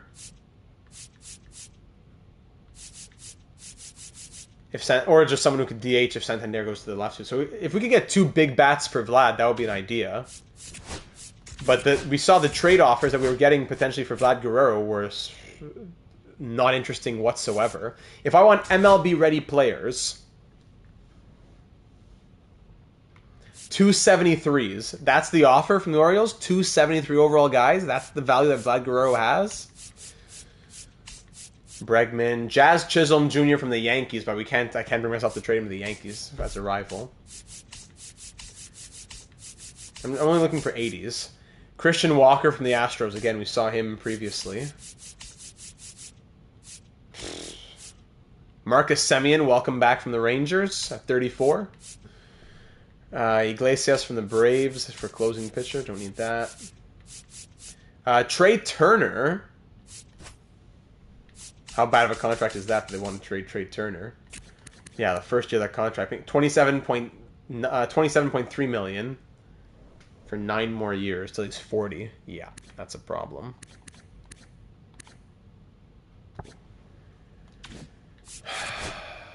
Player search first base. We're the best first baseman in the league, you know? Technically, Guerrero was the second highest overall. That's wild. Batting 310, 241, 269 is Matt Olson, 270 for Pete Alonso. I mean, he's also not loving life with New York with how he was treated. That could be a potential swap. Guerrero and Alonso. Freddie Freeman, just the contract's too crazy. 3 years isn't horrible, but he's already down to an 86. Charles Jake Berger, 256. Let's look at the blocks. Maybe there's a couple lower overall guys who are simming well. Maybe. Or even Santander goes to first base and we make some sort of other deal happen where Butler gets brought in. Diaz is 33. Cassis is 25. I like that. And he actually, yeah, Tristan Cassis. But we trade. He actually doesn't he want to go to Boston? Is that what they were saying? Tristan Cassis in a deal that gets Vlad Guerrero to Boston. Then budgetary constraints. Who's making money? Like Garrett Crochet. You can pick up Garrett Crochet? That's too crazy, right? They need to free up like 10 million. Bregman, 34.3 million. Oh my, what? What kind of contract is that in Bregman? 45.7 million in 3 years? Batting 254? And they want more value from me? No. That's be someone making like 10 million plus. Chapman, and then that's value. Bello, then you want more value. Trevor Story. I could take on a 4-year contract like that and you still want more value. So forget it. Is the season really lost? No. But what a crazy, crazy streak I'm saying, you know? Giolito. And you want more value. So forget it. It doesn't work.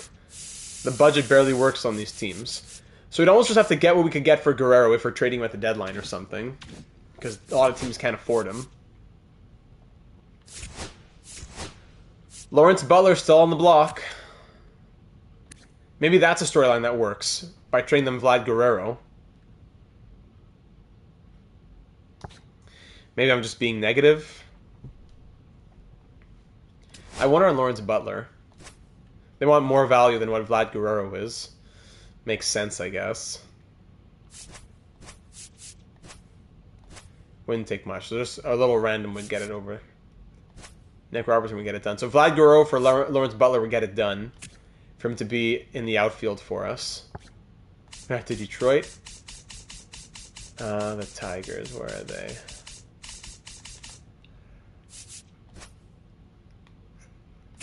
They'd want more value even. He's batting 228. What do you mean you want more value? I'll go get Lawrence Butler instead. Crazy. Is the season really lost, though, like you said? Who are some lower overall guys in the block who have value? Yeah, you're probably right. Who are some lower overall guys who are doing well? Laureano for the outfield? That could be a thing. But would Baltimore want to trade with us? Probably not. Jock Peterson. 2 more years, 18.5 million. Don't feel like doing that.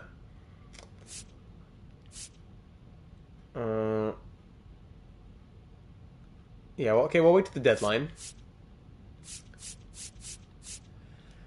Matt Vierling. In AAA right now. B potential 72. Making 3 million.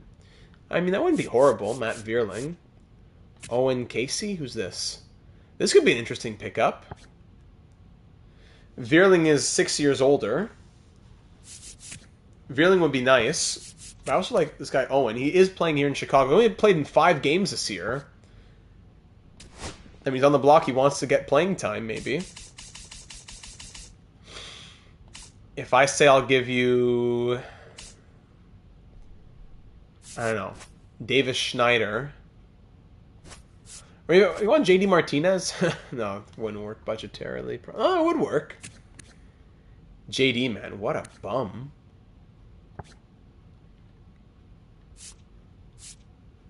Would it be crazy if I say we trade JD Martinez? After we just signed him? Or I don't know.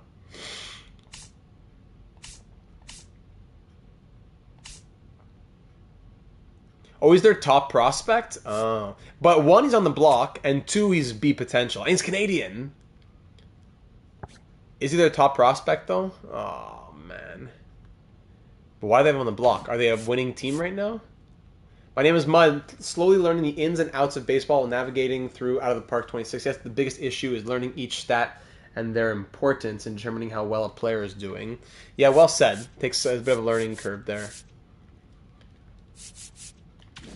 How are the Cubs doing?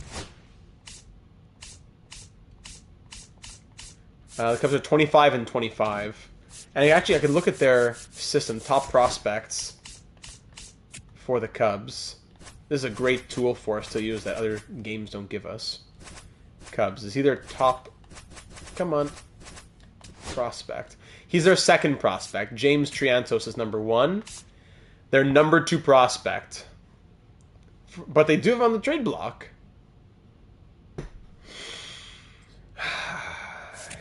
How many restrictions can we hold ourselves to, you know? He's on the block. We have to give him a good package if we did acquire him.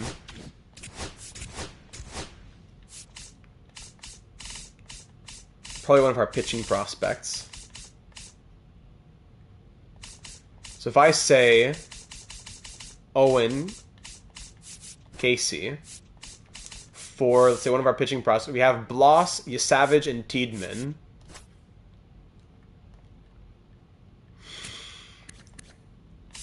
These guys are doing well. Maybe Detroit, they have some great prospects. Well, it's not that we're looking for prospects necessarily, no. It's that we're looking for players on the trade block who are simulating well. All 3 of these guys are killing it in AAA. But would it have to be prospect for prospect?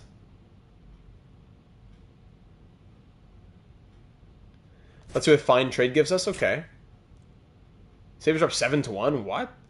Alright, what the game would want Yasavage, which I wouldn't want to do. Real Naps are saying, I'd say I hope we do well, but I'm pretty sure anything would be better than Ross and Mark at this point. I hear you. They only want Yasavage if we go to Trade Finder. If I give you Bloss, I really want to keep them all, though. I know. I hear you. Maybe someone else, like a Brandon Barriera? Brandon Barriera, who's doing very, very well in AA. But with C potential. I give you Barriera. And I give you JD Martinez. But I just signed him so we don't want him. Anyway, it would take Dalton Varsho to make this happen. And who else? Or Levis Martinez they'd want. Or Elvis? How is it? Or Elvis Martinez. Which I really, really want to do. Jimenez? Not enough. Arjun.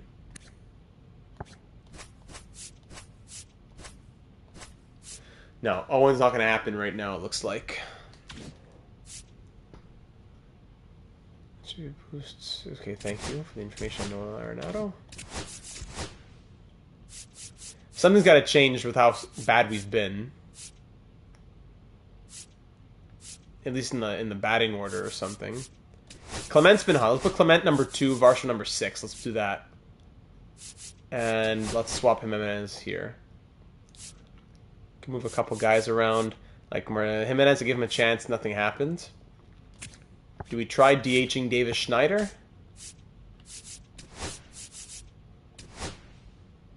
Barriera, Jimenez, and someone else.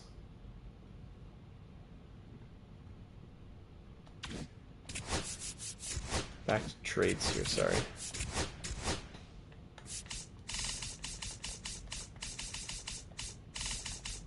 Where am I going? Cubs. Barriera. Jimenez. Plus.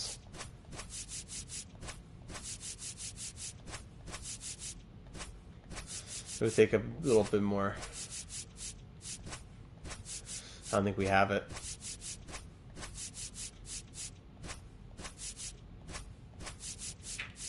Low Profito, even Low Profito wouldn't do it.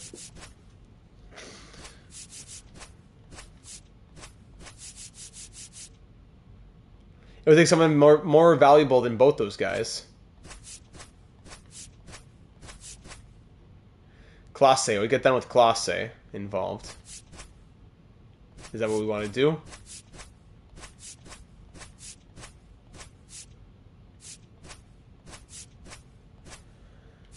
And that's it.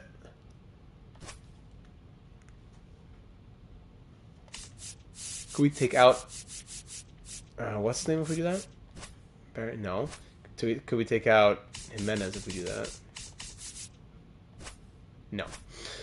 Or maybe we could give someone just less value. So we could take out Jimenez and just put a D pitcher. And then also take back... no, nobody. So Clase, Barriera, and Fluharty for Owen Casey, who the Cubs have on the block. 22B71, simulating well. Decent attributes. I like how he looks. A Canadian. First base eligible as well if we need to play him at first. We lose an outfield prospect. We swap outfield prospects. 22C66, Jonathan Clase. Oh, look at that speed. I love the speed. He's batting .270, 8 stolen bases. I don't really want to move Clase. Barriera either, but I could deal with it. It's Clase who I don't want to move, really. But if it's not him, then it's who?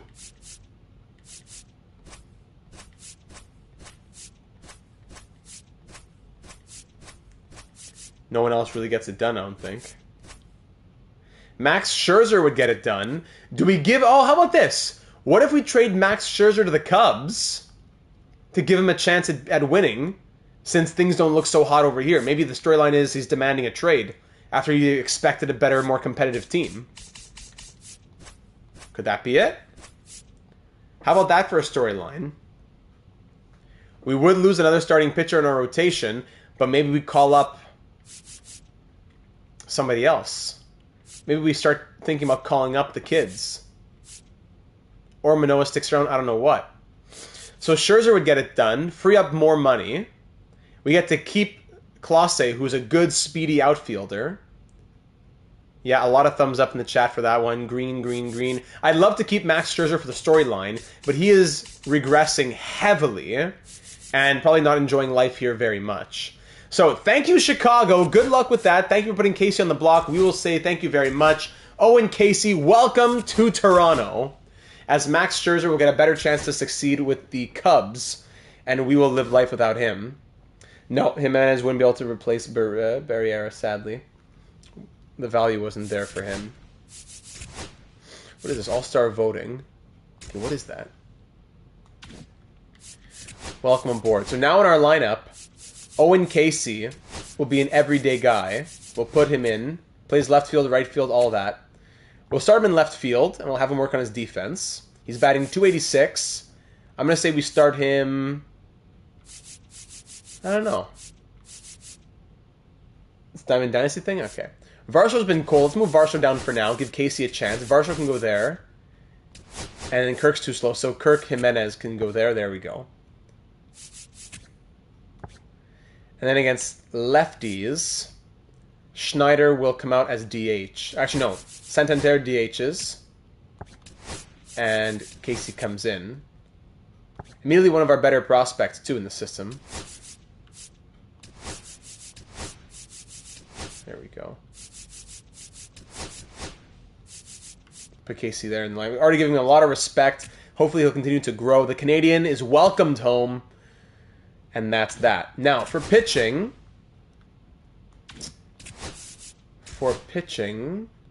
How come we're good? Shouldn't we be over by 1? I thought we'd be over by 1, but no. Well, no, Scherzer comes out, Casey comes out. Okay, yeah, it works. So now in the MLB, yeah, so for the pitching, when Francis comes back, that'll be his spot there. But now we need someone to fill in the MLB. This is maybe where we go to free agency. We have a ton of money. Fantastic prospect, fantastic fit. Thank you, James. Maybe this is where we go to free agency. We say Brian Sammons comes in. Good numbers with Detroit last year. Yeah, let's do that. Brian Sammons. Give it to Yariel, you think? It's because we kind of need one. Because then if Manoah doesn't stick, we need someone there too. I'm not ready to commit to Manoah staying for the whole year. So how about 1 year, $800K, Brian Sammons. Longer contract. 1 year, 1.6. Done. So 2 years on him. We'll see what ends up happening. Sorry. Rotation.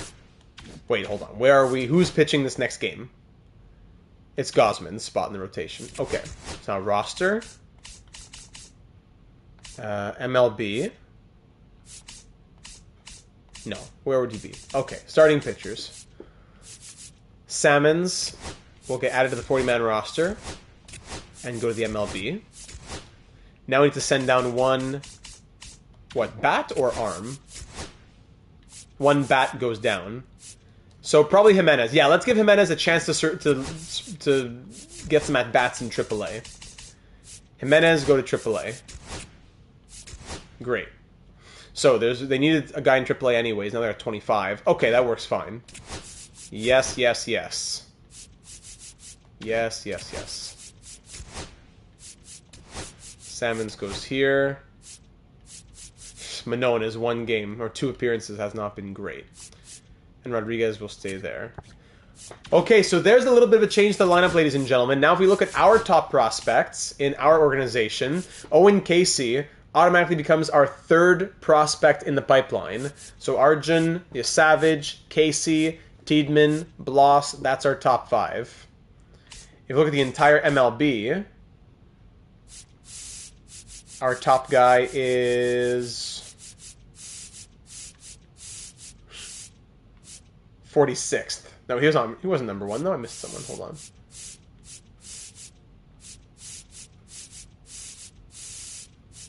Where am I going? Was he not the... Oh, yeah, he was the one. Yeah, he was the top guy. 46. Okay. Yeesh. So we need some more in our system. Well, the draft's coming up soon enough. Draft day in 50 days.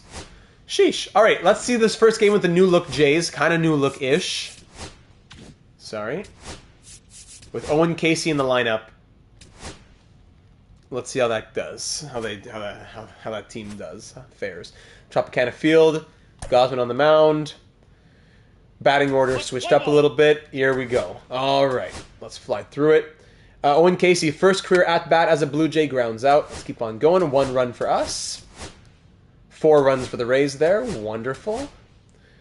Let's fly through it again. 6th inning, 7th inning. He's not that tired. We get 1 run. We're down by 2. Former Jay, Danny Jansen. Here he is. He singles. DeLuca strikeout. Low double play. 8th inning, Ernie Clement grounds out. Springer flies out. Santander fly out. Great. All right, Gosman's getting tired now. We will go to Rodriguez, I suppose. Strikeout, single, fly out. Nice. All right, here we go. Vlad Guerrero Jr. is 0 for 3 on the day. 9th inning, down by 2. Here is where we need him to show up. 0 for 3. Pitching change. Here we go. Vladimir Guerrero Jr. grounds out. Cassie pops up, and Varsho 3 for 3 on the day. Strikes out. Nice. We lose 4-2 because of that 3-run 4th inning. Or 4-run 3rd inning, I'm trying to say.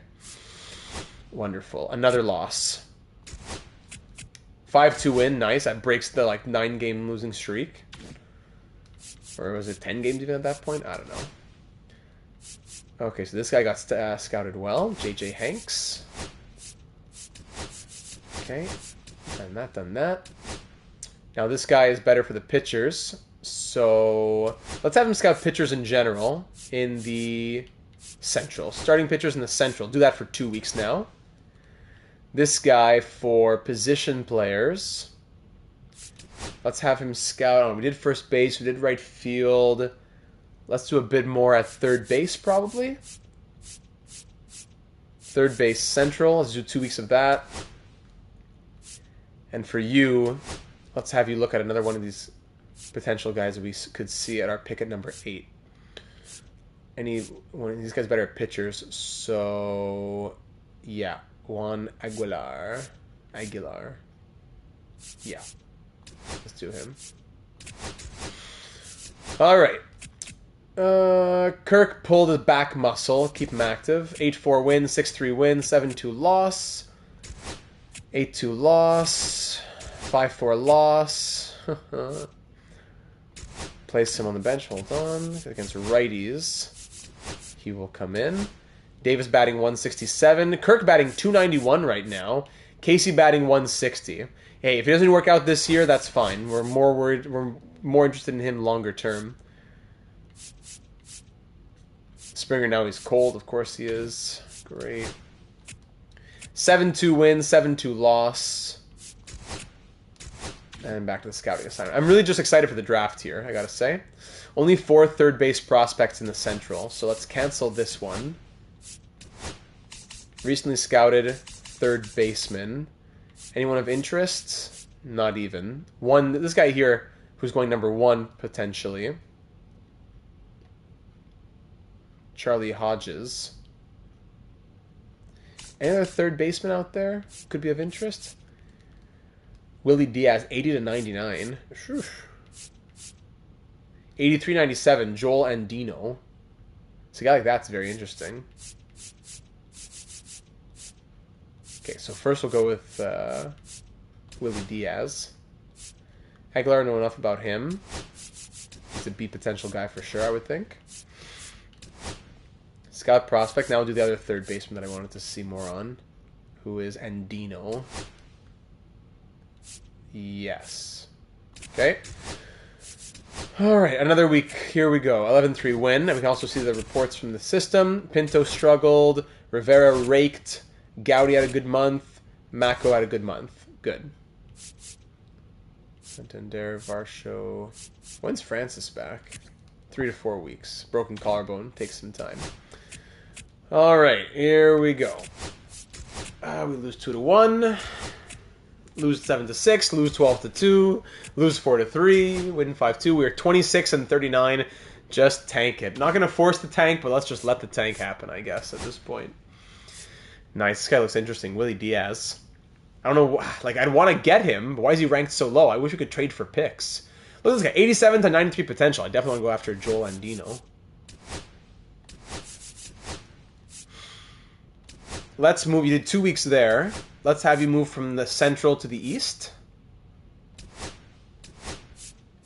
Actually, let me have the one who's better at pitchers do that. There you go. Now this guy, who's also good at pitchers, but he'll scout the prospect himself. Unranked, but ranked number 1 by us. Vaughn Costa, of course. Vaughny. Yeah, let's look for the later gems now, because these guys at 20 won't necessarily be the guy we're looking at. Later gems, 75-99, and I'm thinking I go much later. Much later. We're picking at 80s, then in the hundreds. Here's guys I'm talking about. 89, 56-90, 68-98. Timothy Montenegro. 75-99, Sean Wolf. He's in the West. 83-97, Otto Osborne. Oh my goodness, I need you. Otto Osborne, I need you in my life. All right, and finally, how far out are these draft prospects? Depends on their age usually and their overall. So remember, look at the ranges at the bottom. It's not what their actual number is, it's their range. So if the overall is 66-77, that means it's average to slightly above average.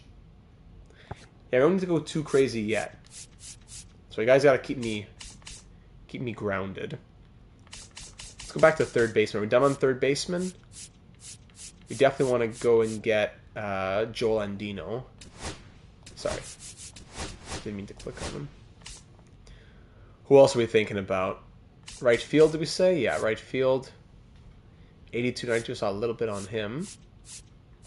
77-96, Mackenzie Wright. In the 60s, though.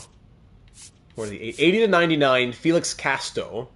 95-91, that could be a guy that we draft. All right. 7-0 loss. 7-5 win, that's nice. 6-2 loss. 9-2 win. 4-3 win. 6-3 win. We are 30-41. 80. Oh my goodness, Otto! Yes, I can't wait. Come on, Otto, I need you. I can't wait to have Otto in there. 89-94, A potential, absolutely. This guy's 84-94. Could be a good right fielder for us. Felix Casto, and more Eastern prospects being scouted. So let's now change that from the East to the West. Next up, this guy's going to be for pitchers. I haven't looked at any of the relief pitchers, but we don't usually do that. They're easy enough to pick up elsewhere. We have no closing pitchers in our system, though. So I wouldn't mind throwing one in there if one made sense. 75-99, 80-99. Samuel Francisco. Let's scout him up a little bit. And this guy for position players.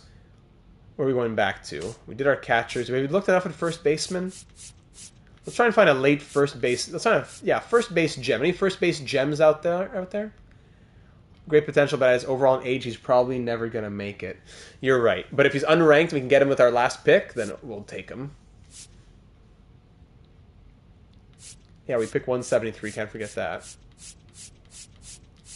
Yeah, so those guys we're not gonna get. But let's see. 75-99. 65-95. 78-98, Phil Cardenas was the guy we probably want to look at some more. Yeah.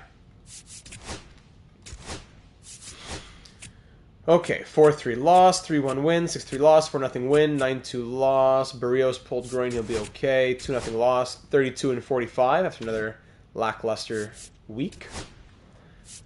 84-96 on Samuel Francisco. That's very interesting. And really good potential on Phil Cardenas.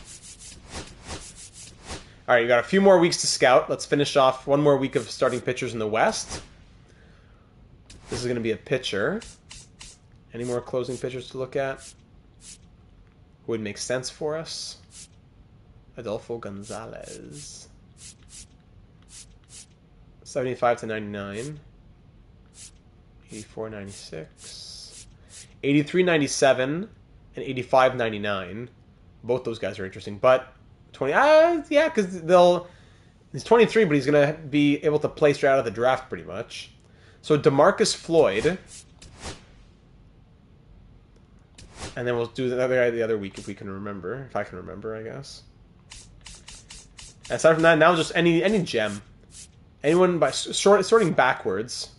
Horvath, because this guy's not as good at pitchers. So next week will be Horvath with the pitchers scout. Anyone with that like 99 potential might be anything. There you go, like 85-99, Jay Angelis. But again, he's 23. The overall is higher though. Wish we had just a bunch of sevenths, you know, just take a bunch of those late picks. Maybe we'll scout him. Del Horvath. We just talked about him.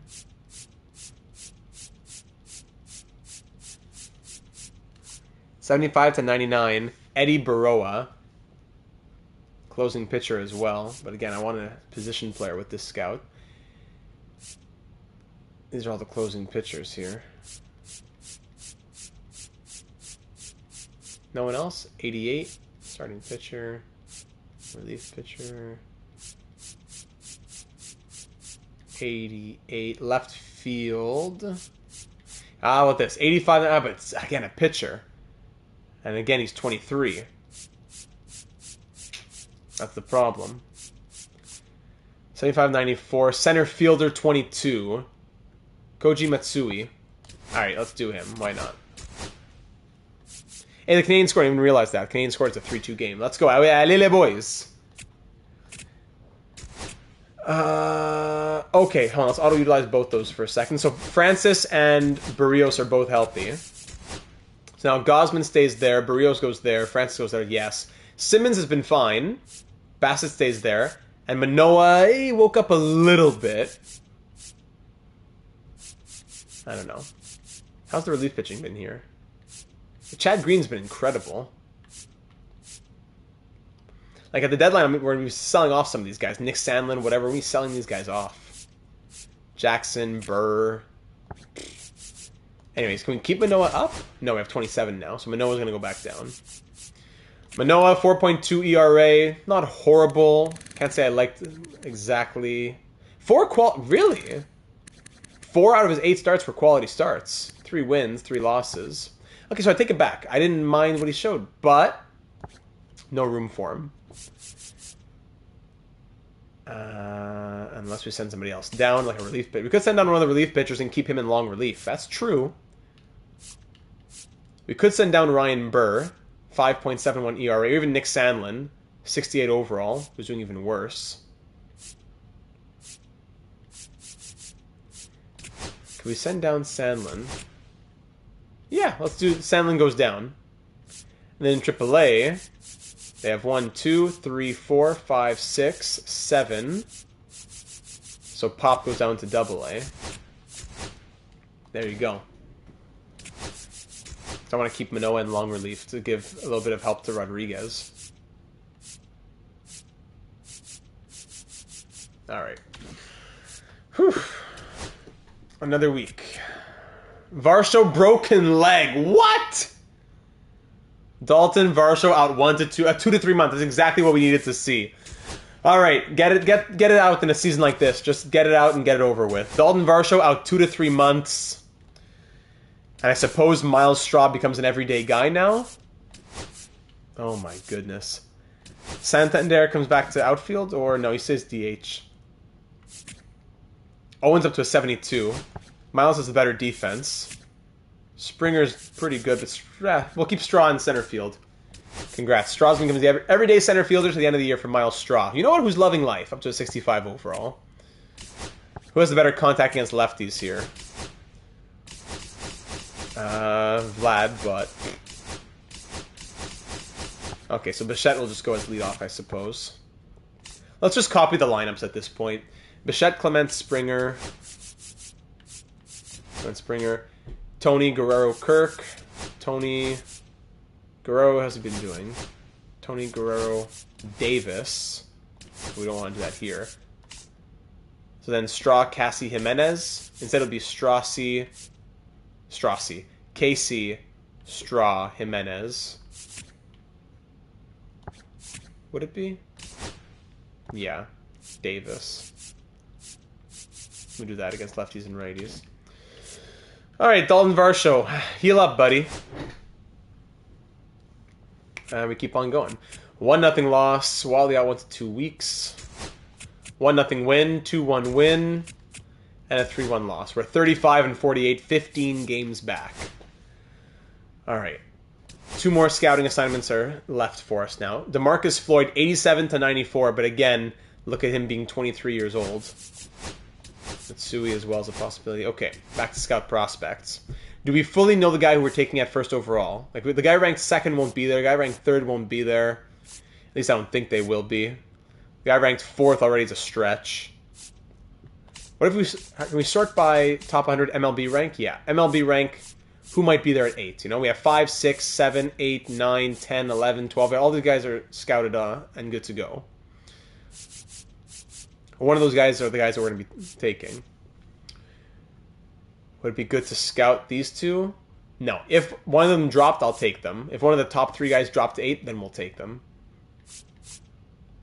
So we're good for our first pick. For the pick in the 80s, who might be there in the 80s according to MLB rank? Let's keep on going.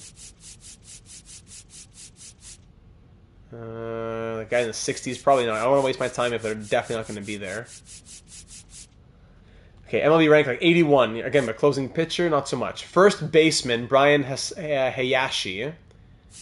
Maybe. Catcher. We already know what catcher we want, but seeing another one wouldn't be too bad here. Sean Hamilton, in case our guy gets taken. So do Sean Hamilton for 1. This guy's better for position players, but I'm... So yeah, we'll start, let's say starting pitchers then.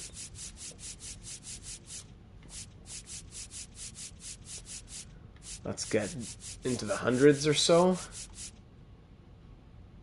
Oh, it's still looking at top 100. I want all from the top 100. Sorry, from all starting pitchers, not just top 100 pitchers. So I want to get into the hundreds. 87. 78, 98, Sean Wolf. Yeah, we scouted him a little bit. 78, 98. Otto Osborne. We know we want some Otto Osborne in our lives. And then a lot of unranked guys. So let's stay ranked for a bit longer.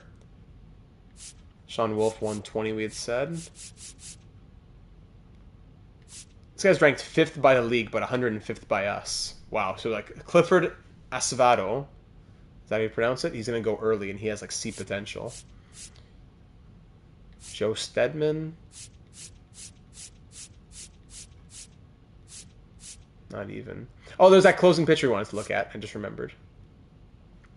Tommy Altman, maybe? 78, 98? All right, Tommy Altman. And finally, that other closing pitcher. What was his name again?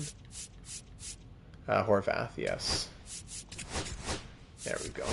Looking forward to this draft. I'm really looking forward to this draft. Look, Perfito, keep him active. 8-5 win. 3-2 loss. Yankees, Gosman pulled Gordon, keep him active. 5-4 loss. 17 games back now. Andrew Bash did well over this month. Okay, thank you for telling me. So now Guerrero's at a 91 overall. Not that we're trading Guerrero, but I wonder, would the offers on him be better now? Would the offers on Guerrero be better now? I said MLB ready players. Am I still getting 270s from the Orioles? No, a little bit better. Okay, so I think the value did go up. Colton Cowser. Okay, now we're getting a bit... The offers are a bit better. Are we looking to necessarily trade him or wait for the deadline? But we're almost there. The deadline's almost there. I wonder. He has been improving. He's back to 91 overall. But if we sign him, it's not going to be for the money that he was asking for. Jose Altuve, of course, on the block. Christian Walker. Mason Miller, yeah. And we can look also on the trade blocks themselves. Suzuki, 87 overall, Seiya Suzuki. Christian Yelich. Fried would be nice. Would they take Scherzer too? Scherzer's already gone, my friend. He went in the deal that got us, what's his name from the Cubs? Casey. Lawrence Butler, still out here. And then it drops off in a big way. Yeah. Okay, yeah, so the trade deadline just, like, what, 4 weeks away? 4-1 win, auto. The offers are better, but I still lean towards keeping him, yeah. No problem. 8-1 loss. Blah, blah, blah. The Padres acquired Duran from the Twins. 83 overall Duran for Matsui, Diaz, and Iglesias. Really? Interesting, okay. And where did he go here? Gosman, yeah, he's in the right spot. Brian Sammons is doing okay. Glad he's enjoying life. If you can sign him to a good deal, maybe he pulls it together next season. Maybe. And 8-6. Win. Lawrence Butler goes to the Royals. For what? A 22-year-old... We could... What? Vlad Guerrero Jr. alone can't do it. But a first baseman, 22-71... and a starting pitcher, 25-63, can do it. Okay, yes, 8 potential. And deep potential. But still, that's crazy. The Royals got Butler in the end. Who else is on the block? Nobody. Suzuki and Yelich. With his crazy contract. And him with 2 more years. A year after this one. He's batting .308 right now. The Cubs want to move more value. But we already got one guy from the Cubs. Is our last scouting report? Probably is. So Altman we saw enough of. We know enough of. Good. Horvath we see a lot of. Good. Hamilton... Do I want to keep scouting him? I don't know. Would we have even gotten Butler? I don't know about that. That's the thing. What value would we have had for Butler if not Guerrero?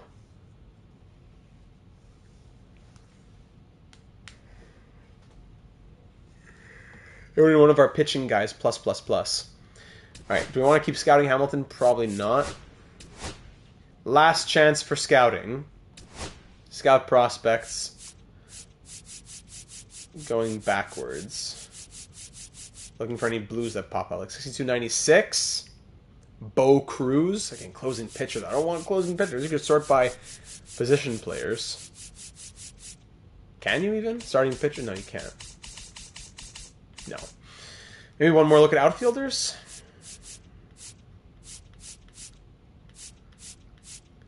We've done a lot in this class. We know a lot. That's good. Josh Michelle, 80 to 95. And going where? Yeah, okay, let's keep scouting him then. Let's get him fully scouted. This guy's better at position players. So let's look in the center field. And we looked at right field, let's look at center field. Unranked Richard Chu. Yeah, we thought about him. 65.99 we just saw. 80 to 99, but 22. This guy's 18, Willie Gill. Let's probably look at him. I don't want to draft a bunch of 23-year-olds all day long here. And this guy's better for pitchers.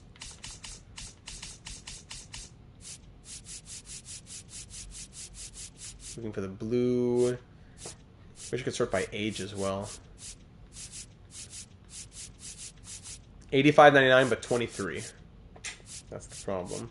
For closing pitchers, it's one thing. It makes it jump right away. What would this guy's overall be like right now out of the gate? 48 to 62. Still would be probably like an A potential guy who's a 50 overall at 23. Just trade bait. I want prospects who are going to grow in our system. 78 to 98. 20-year-old Sean Wolf. Yeah, we looked at Sean Wolf. Okay, let's scout him. Let's fully scout him. All right, the draft is almost here. How long are we at over here? We're at a couple hours. Yeah, I don't mind really. I've been going kind of slow because I have nothing else. I have nothing on my schedule tonight. So we'll see how long this takes. And there's a lot we've been having to do. Oh, he was their first the guy that they got from the Royals. And the Royals gave up was their first round pick last year. Gotcha. Mason Wynn going to the Braves. AJ Smith-Shawver, who we had in the Expo series. 2-0 win, 4-1 loss. 7-3 win, 7-5 win. We are 41 and 53. 4-3 loss. Ryan Helsley goes to the Red Sox for a couple of randoms. Okay, the B potential guy. Okay, 4-3 loss and 3-2 win. All right, ladies and gentlemen, draft time. What we'll do first is add some prospects to our queue. Definitely be watching a lot of these guys. Let's sort by guys who we've scouted. Just pretty much putting all these guys in the queue. I don't think there's a limit to the queue, actually. Anyone who we fully scouted and are interested in. Yeah. Anyone who's fully scouted and we're interested in. Or at least close to fully scouted, like Richard Chu, let's say. No, yes. Tommy Altman would be great. I really want Tommy Altman with our third round pick there at 83, if he'll still be there.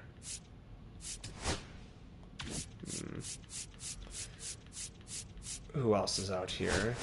Sean Wolf is 83.95 at 20. I'd love to get Sean Wolf with pick 113. Felix Casto, yeah, I'd like to get him too. We're not gonna be able to. Just the truth is, there's a lot of good players that we're not gonna be able to draft since we can't trade picks. 22 years old, yeah, we want him. And Von Costa, of course. All right. So Von Costa at the bottom of the queue, but we know that he's there.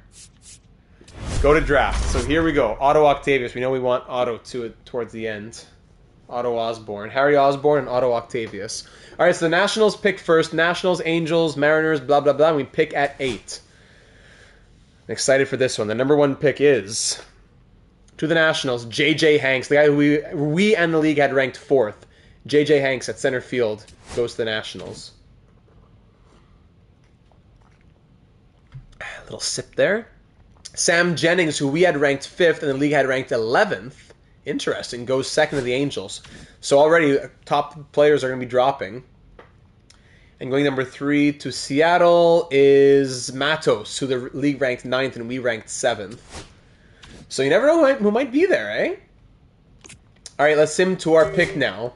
It goes Morrison, wow. Hodges, okay, ranked first, yeah. Trowbridge and Jeffers, what? So now we're not going to take Von Costa now. We can take Dalton Pearson. I guess I should have scouted these guys. Hey, the Flyers just scored. Or do we take... Wow, we 81 to 87. I don't really want that. Let's remove him from the list. Yeah. And the next guys who we have fully scouted are still far away. 89. So I think we go for the guys ranked 2nd or 3rd. Yeah. The league and our scouts ranked these guys 2nd and 3rd, but we hadn't scouted them ourselves.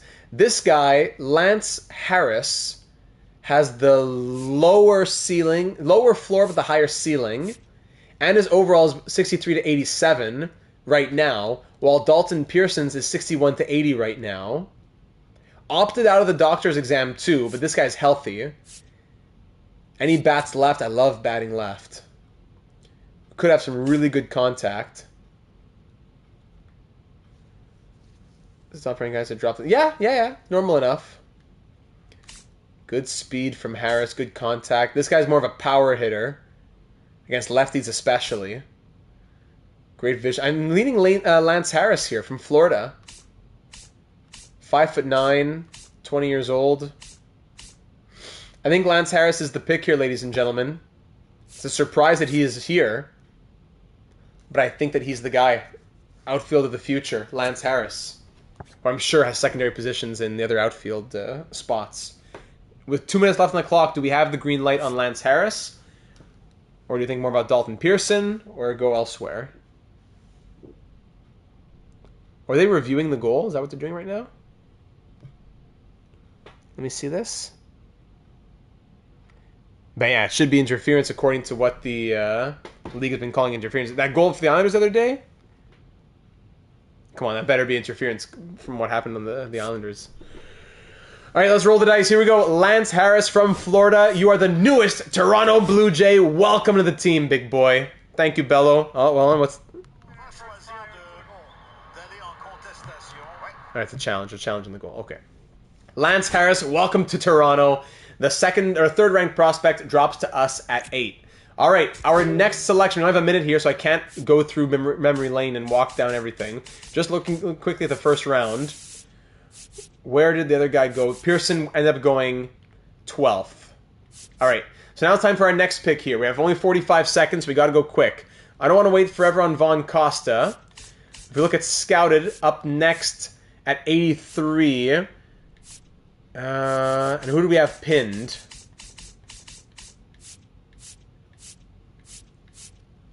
Do we take Sean Wolf here? Could he be there in the next pick? Maybe.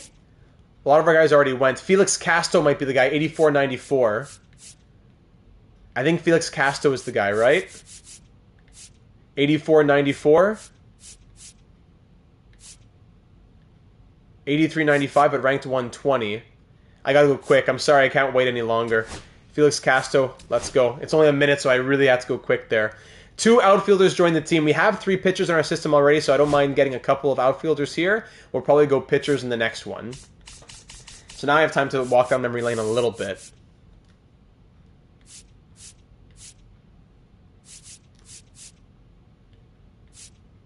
Anyone else who we had pinned who went earlier? I think he's bringing me back over there.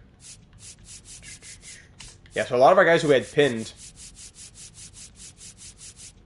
like Altman. Oh, we really wanted Altman. He went super early.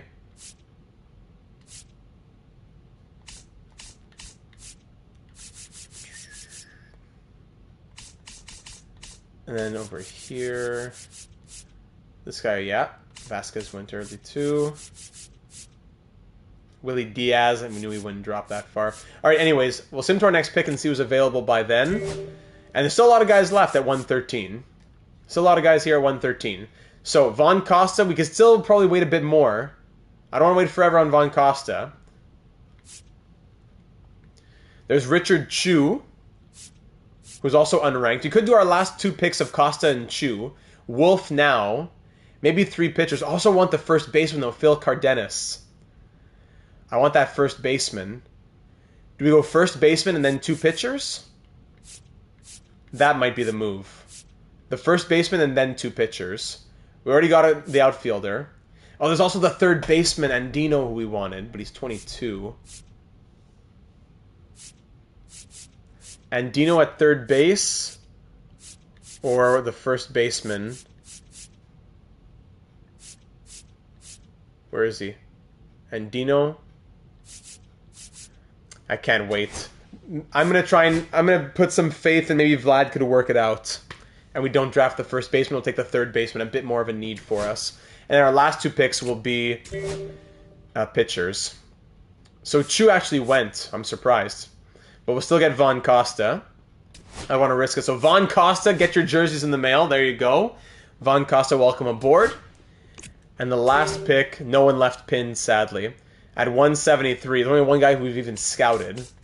So of all the prospects, let's just take a shot in the dark on somebody. 65/99, relief pitcher. 71/90. 75/94.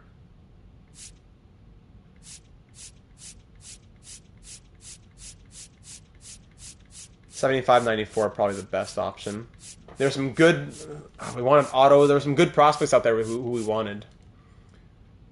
Emmett Shiambi. Sure. Emmett, welcome. And the Flyers make it 5-2, and I am turning off the game. Oh man. Keep in mind, who's the guy that just... Hold on, let me let that go. Who got... What's his name? Yeah, we'll scroll to see where Otto went, especially.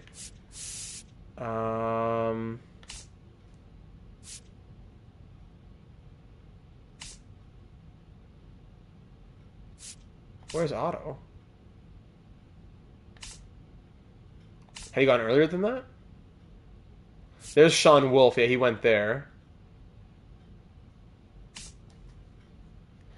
Where's Otto? Am I missing something? He's not one of our pinned guys. He's not scouted. We have no pinned guys left, so yeah, he went somewhere. I'm just totally missing it, I suppose. Cardenas to the Cardinals. There he is. Phil Cardenas went to the Cardinals, yeah. 83.95. Wolf to Chicago, yeah, we saw that one.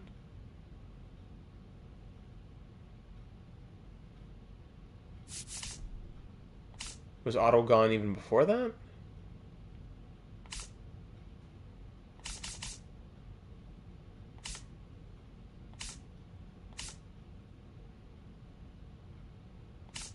But where are you, Otto? Is anybody seeing Otto? Otis, I see. Oscar.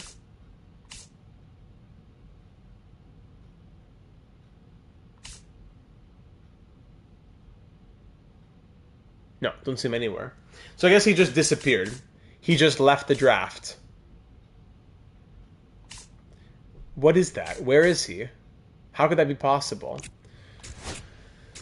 Okay, so now hold on. The draft is over, so now we can pause for a second. Okay, back to the very beginning. Otto. Vince O'Leary went to Cleveland. We were thinking about him at one point. 31, no. 30, no. Don't see him there. I don't see him here. In round 2. Balance, no.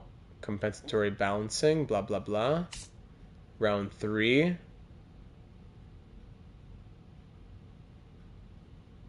No. He disappeared.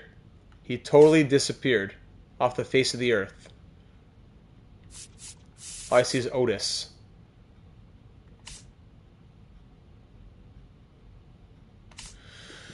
Okay, so I don't know what to tell you there. Cool. And we'll see what those potentials are. There were a lot of prospects who I wanted to go after. We couldn't get all of them, but hopefully we made the right picks for where we could. It's so tough doing it in only 1 minute. And Jimenez is out for over 6 months with a torn MCL. Poor guy. Legal troubles, I guess. Spider-Man got him. In the home run derby, Juan Soto, Brandon Lowe. As he opted out of the draft. Otani, Olsen, Judge, Alvarez, Henderson, Marte. Investment banker, I suppose. MLB All-Star Game. Who made it to the All-Star Game? Did any of the Blue Jays make it to the All-Star Game? Let's see. Did any AL All-Stars come from Toronto?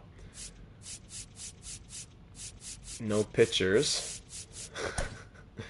Vladimir Guerrero Jr. made it to the All-Star. That's why it's just there's not any good first basemen. But he has been turning things around, batting .267 now. Still ridiculous, but... One All-Star.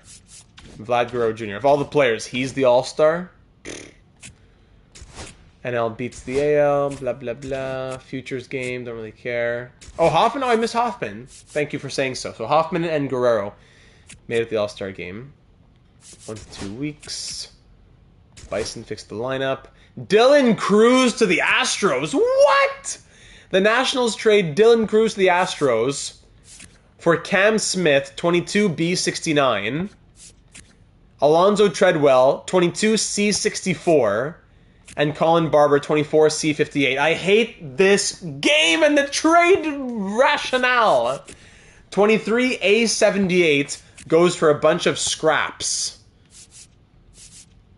And then they say, how do you not abuse that system? Okay, let's start trying to sign these guys. Who has high interest in signing with us?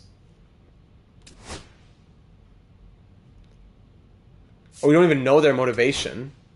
You have to do at least one talk. You have to talk to them to at least know their motivation a little bit. Is that it?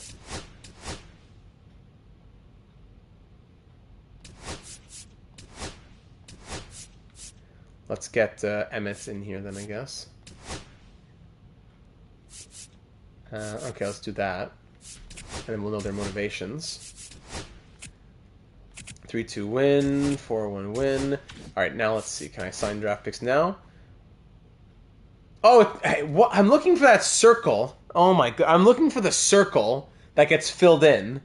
Oh my god, I'm so sorry. So Vaughn Costa, yeah, we love you, Vaughn. Let's get you signed up for 360K. Thank you. Vaughn Costa, welcome to the team.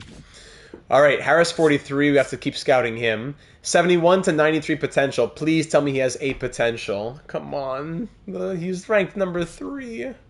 44. This guy has 6. Castro we can sign right now at 60. Let's try that. Yeah, he's on board. Good. So that's 2 guys signed. Let's put all of our eggs in Harris's basket for a moment. Get him very interested. Barrios out 1 to 2 weeks with shoulder strain. Put him on the 15-day. Rest up, man. Put him on the 15-day. Bring in Manoah. 10-0 win, really? Wow. 8-5 win. All these critical situations. 3-2 loss. Keep getting motivated, man. 68-86. So a bust. 8th overall pick, a bust. He's going to have B potential. Ranked 3rd by the league. But he's going to be the bust. Man, I can't stand some of these things.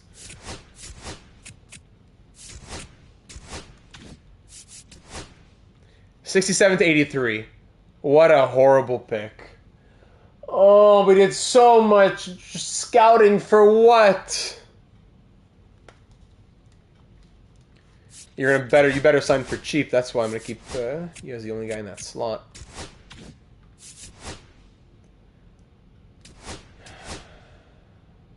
$6 million? Are you serious?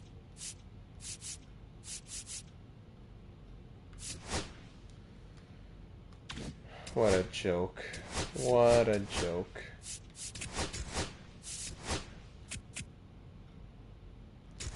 Auto. Today's the trade deadline. The Jays want to give us Joe Boyle and Mac Horvath. 22 C62. And 25 B71 for Jeff Hoffman. What are you on, man? Today is the trade deadline. We're at 51 and 59. Today is the trade deadline.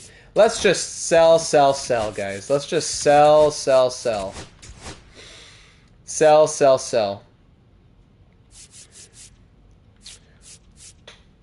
Garcia, down to a 79.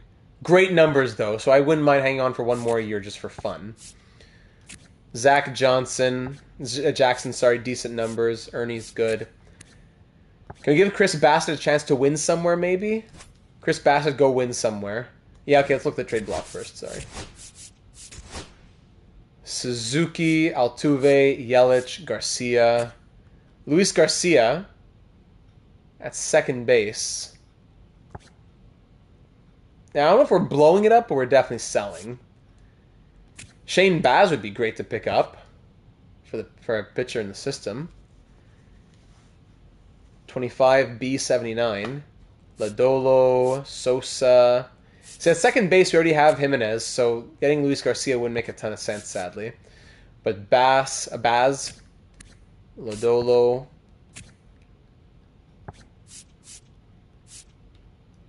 Yeah, then it drops off. Who are some of the younger guys? Anyone younger? Dustin May.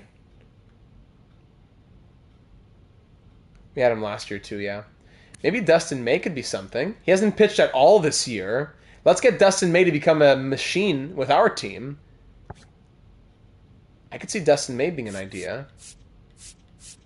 Connor Joe. Dustin May, Evan Carter.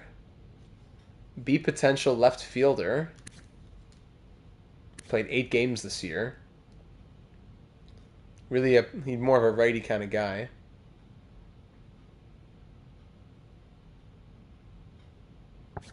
Are the Reds winners? What team is he on? He's on the Dodgers, he's not? Because the Dodgers are loaded. Who are you saying? Are the Reds a winner? How come? Who are you talking? Because you're thinking about Scott Barlow? I'm not sure. We have to check the standings.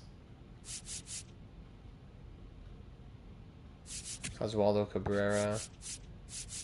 Yeah, Evan Carter is an idea.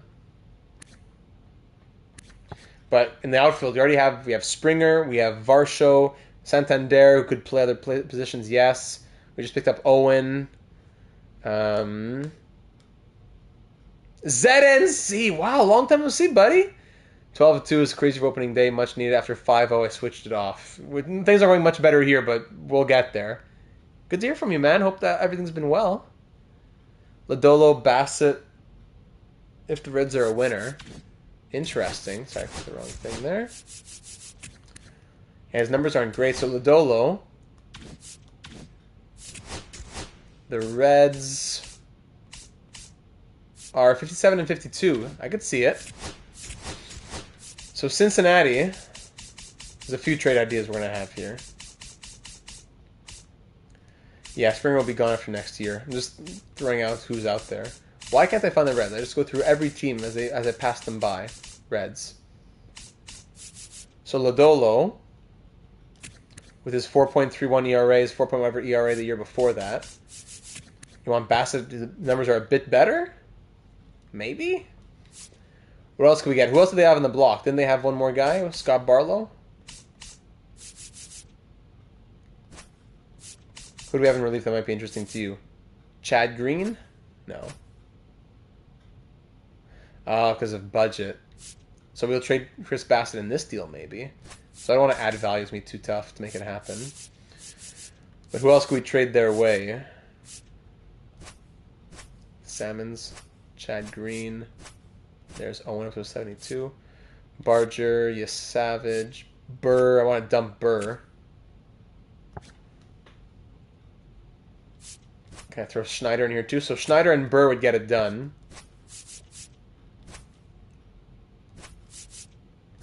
JD Martinez. Here, take JD Martinez from me, please. Bassett, Burr, Martinez, and we'll use other value to try and get Dustin May. Nick Lodolo, if we do it, 27B78, former first-round pick, lefty from California, or we go to the Dodgers and try to save Dustin May, but that's budget, so we can come back for Dustin May. Nick Lodolo, I say we pull the trigger on this. We talked about it. Let's get it. Chris Bassett, JD Martinez, thank you for your time. You're off to Cincinnati. Next, Dustin May. Let's save you from the Dodgers organization. I'll take you, 27B74. So Gosman, Francis, Barrios, Lodolo. Yeah, we have to be careful. So Salmons is out. So 1, 2, 3, 4. That's 4 guys right there. Gosman will be done after next year, probably. So that does leave room. Like, not everyone's coming up at once. I would say probably only 1 or 2 of Yasavage, Tiedemann, and Bloss are coming up. So if one or, let's say we trade Salmons now, they would do that straight up. They want the depth. For some reason, they hate May. He's on the block. So I would say there's no harm in doing Salmons for May today. Is it lopsided? Sure. But they want to move him. I'm sure he's disgruntled in their system. So May for Salmons, and if we have to move people later on, then we move people later on. But this is too good of a deal to pass up. So Dustin May, welcome to Toronto. We'll say thank you very much to that. Our budget's at $50 million. That helps us to free up a lot of money now. Chris Bassett, I was sad to move Chris Bassett, but it's going to be good for him longer term. Now, if we look at the pitching rotation now, Lodolo there. We call up Dustin May. Blah, blah, blah. Dustin May comes to the MLB. You can try and turn these guys into something. Sorry. Rotation, May. Something like this. Well, actually no. It was here, here, here. Who's pitching next? Gosman. Good. So it's back to the top of the order. So I will say Francis here, then Lodolo, May, Manoah. And then when... actually, now everyone's healthy. So Manoah will finish off the season there, I suppose. We can leave that be. Bullpen numbers are so-so with Burr gone now. So the bullpen numbers are okay. Swanson, though, could we take advantage of him as an expiring free agent and move him now? I mean, yeah, teams would want him. We won't have to trade him because he's being bad or doing badly. We could trade him because teams would want him. So Swanson could be trade bait. How about in AAA? Hold on. How about down here? Oh, Barrios is injured. Yes, sorry. I'm blanking on a lot of different things. Springer's going to keep staying for now with that contract. Schneider, I don't know. So back to trades. Hold on. Who else is a possibility to be moved? So Lodolo and May, let's really hope for some growth from them. That would be exciting. Swanson can get value from a team that wants to get a relief pitcher in there. Davis Schneider, he's still renewable, so no rush. Manoah, would anybody even want Manoah? Arbitration eligible. Yeah, we don't need to rush on Manoah. He holds a position. Nick Sandlin, horrible numbers in the MLB and even AAA. Okay, Sandlin's going to be gone too. Swanson and Sandlin are both going to go. Who else can we dump? Miles Straw. I don't mind Miles Straw. I'm happy to keep him. Someone's got to play baseball still. We throw in Jacob Barnes, 34D, expiring free agent. Throw in Jacob Barnes. What can we get? Prospects. What can we get from a team here? Swanson, Sandlin, and Barnes. Dylan Beavers, 23B65. I'm looking more at the age here. 19C there, okay. 22C. 19C. 24B is the best so far, I think. A couple of C's from the Angels might not be bad. A starter and a relief. The Angels might have the best offer right now, actually. Hey, Gavin, welcome to the stream. The Angels offer might be the best right now. Starting pitcher and center fielder from the Mets. Angels or Mets?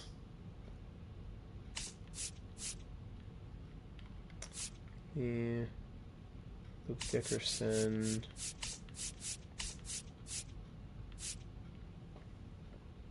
He's gonna be a star. Didn't work out. Angels and Mets probably the best offers. Did I go through everybody yet? Not yet. Kellen Lindsey, shortstop prospect. Kendall George, 20C62 from the Dodgers, also a possibility. Tommy White from the A's could be interesting. He was a former first last year. Okay. Athletics. Tommy White, third baseman, 22C68. Yeah, Palm, I did a big rant on it when I overviewed the game. Not a fan. I like the idea, but I don't like the execution, as I've been saying. I explained it even to my dad, who knows nothing about franchise mode stuff, and he said that makes no sense. So if my dad can wrap his head around that, then they should be able to do it at San Diego Studios. Again, love the game, just don't like that. So the Angels are offering us this one here. Let's... Hey, cancel. Oh my goodness. Yeah, that's a problem. With C, it would be tough. Angels. All franchise modes are just getting slower. What is going on? I hear you. So if they want to give us this one here, Francis Texido, not good on the walks per 9, but good in a lot of other categories. And Alexander Ramirez, pretty well-rounded. Okay-ish numbers in AA. Or the Mets had sent us an offer too. I think there's a pitcher involved.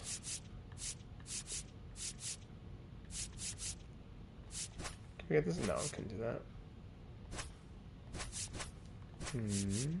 Franklin Gomez. They do this. That's it. Franklin Gomez, 19C64 from Venezuela. 3 relief pitchers for 1 starting pitcher prospect. I'd say we'd probably do that. Unless we want more players in the organization. We want a deal that gives us a starter and a reliever. Because it is true, we don't have a lot of relievers in our system. We have bums. You know what? We'll trade a couple bums for better guys. You want to see MLB Ready packages? Sure. MLB Ready packages. Keegan Aiken, relief pitcher. Trevor Story, no way. Liam Hendricks, Aroldis Chapman. Rodon. Drew Rasmussen on the Rays might not be a bad offer. For a guy who could use next year, maybe. Michael A. Taylor, Andrew Vaughn. Tyler Holton. There's Altuve. So Jose Altuve for those 3 relief pitchers. That's how bad that contract is. Miguel Andujar, wow. He had a crazy Linsanity run. Ahmed Rosario at second base. Paul DeYoung, another guy had a Linsanity run. David Choknar, no thank you. We've seen enough. Nolan Arenado. How many years does he have left on that deal? Arenado, 3 more years. You know, like we have the money to do something crazy on Arenado, but already at an 80 overall, he'll continue to regress. You know? It would be nice to say, hey, there's a third baseman for us, because we haven't really known in our system. Clement has been there, but whatever. So it'd be nice to have a veteran in there, but to pay him $32.5 million as he continues to regress, I don't think I want to do that. We could go for Yard. What's his name? Wasn't Rasmussen. Rasmussen was an interesting offer, I gotta say. Jojo Romero's an interesting offer. Marquez, Connor Joe, and then that's it. So I'd say the most interesting one is probably Drew Rasmussen, who has 1 more year at $4.3 million. And has been having some ups and downs recently. It's really hot and really cold. Tough numbers in general. But we need some relief pitching for next season too. Next year, Garcia's getting older as well. Yeah, I think I'm okay with this. Can we get a little toss in here as well? No.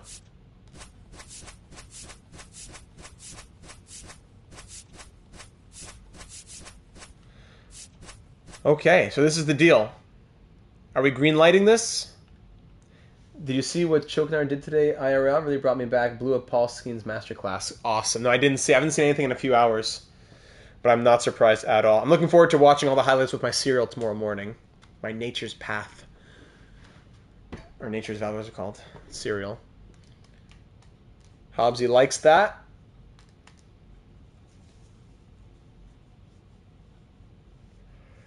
I think we pull the trigger on this as we keep selling a bit more.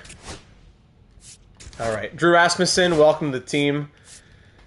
And we move those 3 pieces out. Now, we trade a few more of these bums, expiring contracts, D potential guys we won't be re-signing. Can we get like 3 Ds for 1 C prospect?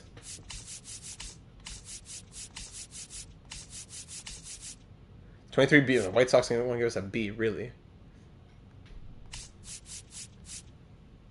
23 B, really? Huh.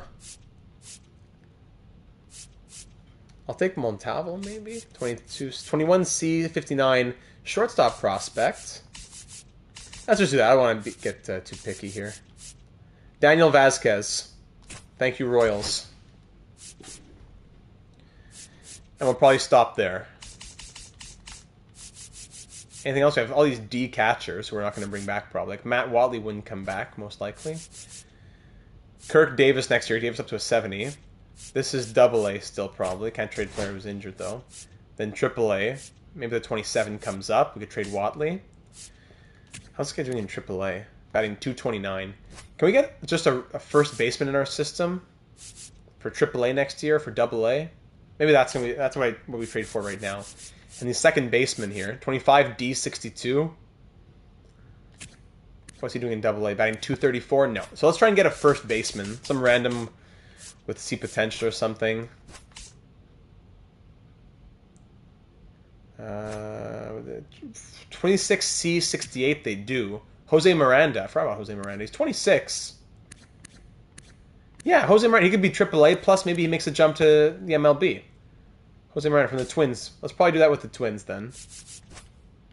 Or you take some. Is there someone with a B potential out there? No. As soon as it's B potential, they say no. Unless it's Tyler Soderstrom, 23B67. They already have a couple of guys ahead of them. The Athletics do in their system. I think I like this deal even more, actually. Tyler Soderstrom.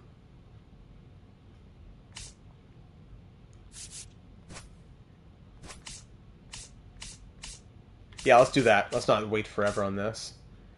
It is the deadline, so now's the time if we were to look at a Vlad/Bo trade, but I'm in the camp of keeping both still. I think I'd say so am I. Let's do Soderstrom. Thank you, Athletics. So dump a few bums. Who are the big names that have been traded so far? I haven't really been watching, been playing NBA 2K and trying to watch. No problem. We can actually look at the trade history. Transactions completed. So we traded Watley, Palmegiani, and Turconi for Soderstrom to the Athletics. We traded Vasquez, Fisher, and Robert. No, sorry. We traded Fisher, Robertson, and McAdoo to the Royals for Vasquez. And then we traded Swanson, Sandlin, and Barnes to the Rays for Rasmussen, as well as trading Salmons for Dustin May on the Dodgers, and Bassett, Burr, and Martinez to the Reds for Nick Lodolo. Those are the trades here on deadline day. See, if we look at contract extensions, like what would they be asking for now? What's Vlad wanting? We know we'll pay him more than he's asking. We have to be looking at the 10-year range probably. If we want to sign Vlad Guerrero, keeping into consideration, I didn't know he'd be doing this horribly.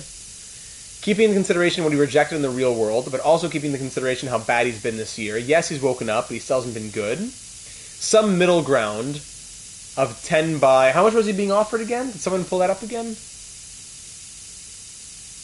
You think over to...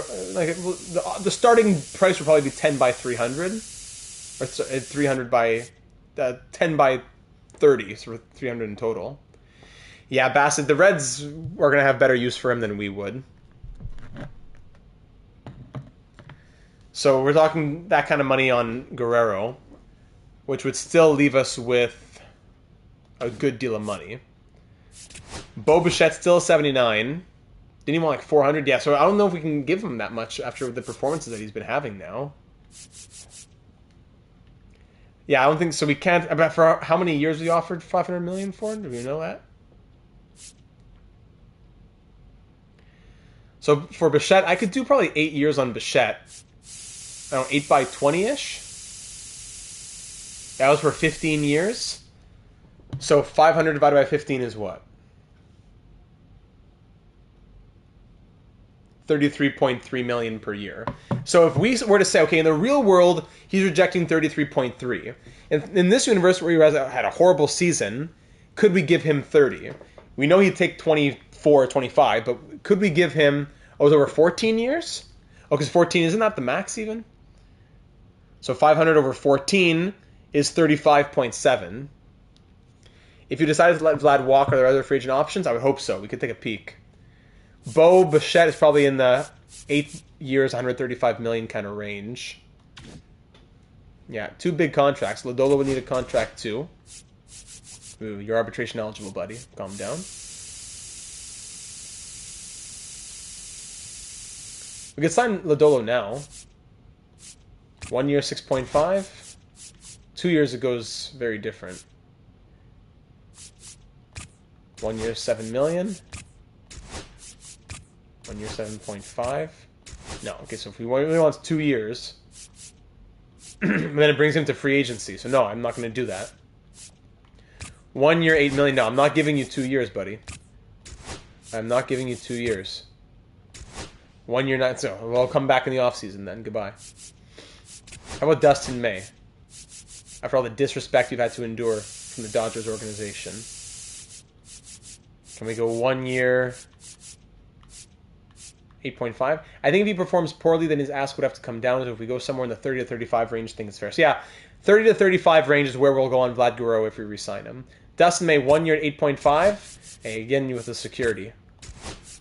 Again, these guys with the security. I don't want to put you to free agent eligibility. Come on. Think about it from my point of view as well. Who else can we trade over here? Zach Pop, maybe? Gomez, what did he do in AAA? Good numbers in AAA, wow. AA too, Zach Pop's doing okay. Nance. Look for Fido. Batting 240. Yeah, all these guys are going to stay.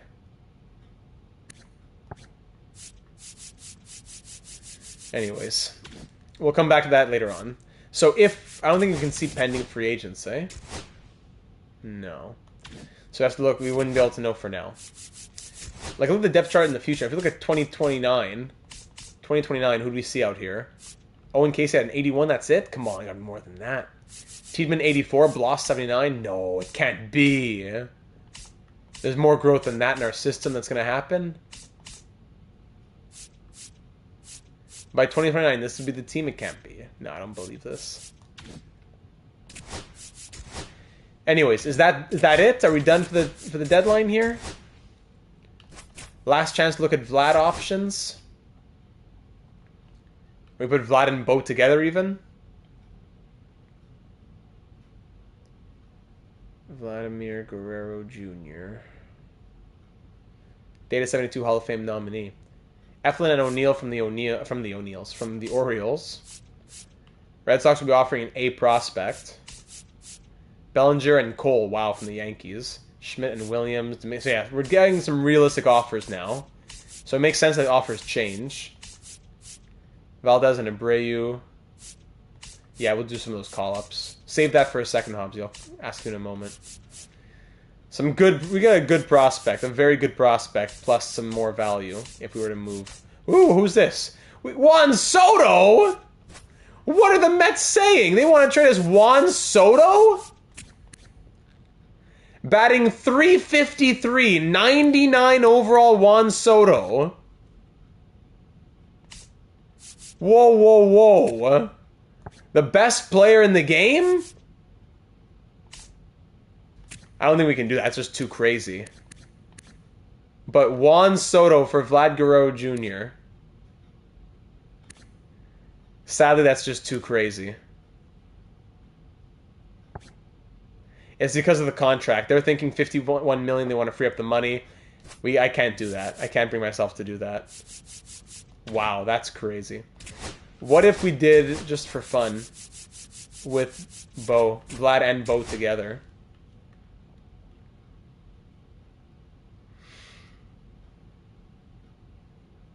Yeah, 51 per year is just a bit too much as well. Vlad and Bo would get quite a bit of value, it seems like. Take that. I would love to take that, but he just signed 15 years with the Mets, halfway into a fantastic season. Why would he be leaving? So Jackson Holiday could come from the Orioles if we've traded Guerrero and Bichette together. Rafael Devers, lots of good prospects being offered. Shane McClanahan, Manuel Clase.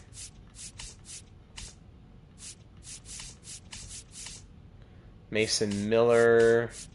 Lots of A-rated prospects as well. Francisco Lindor and Pete Alonso and Francisco Alvarez from the Mets. The brow would be in shambles. Horner, Imananga, sorry, and Amaya from the Cubs. Another big offer. Freddie Peralta from the Brewers. Goodness. Blake Snell from the Dodgers. There you go. So all that to say, I think we're keeping Vlad and Bichette. And if we had to make a trade, we'd make it down the road in the future. I like picking up Lodolo. I like picking up May. This has been a long episode. Sorry, everybody. It's getting close to 3 hours here for the entirety of year number 1. But there's a lot that we had to get through. So I think we can say we can continue simulating.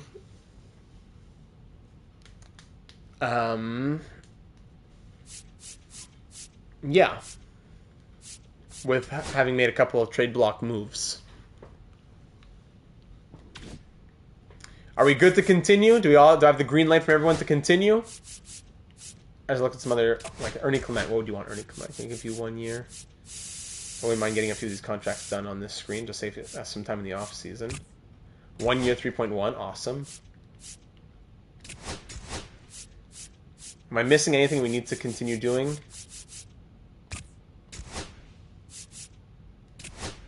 Call-ups, gotcha. Yeah, of course. I'm talking more of the trades, though. 1 year, 800 on Henry Davis.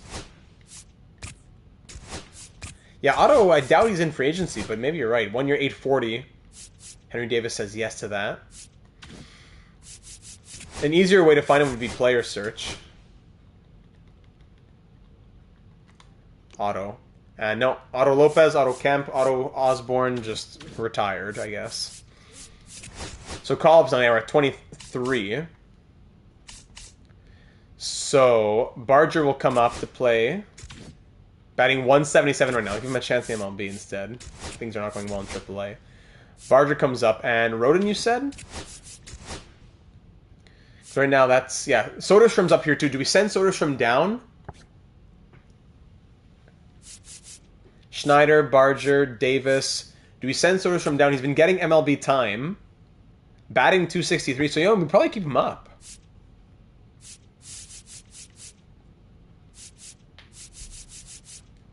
Blow up. This is what the Jays need in real life, maybe. Blow it up a little bit, get some good value back, and get serious in 2026.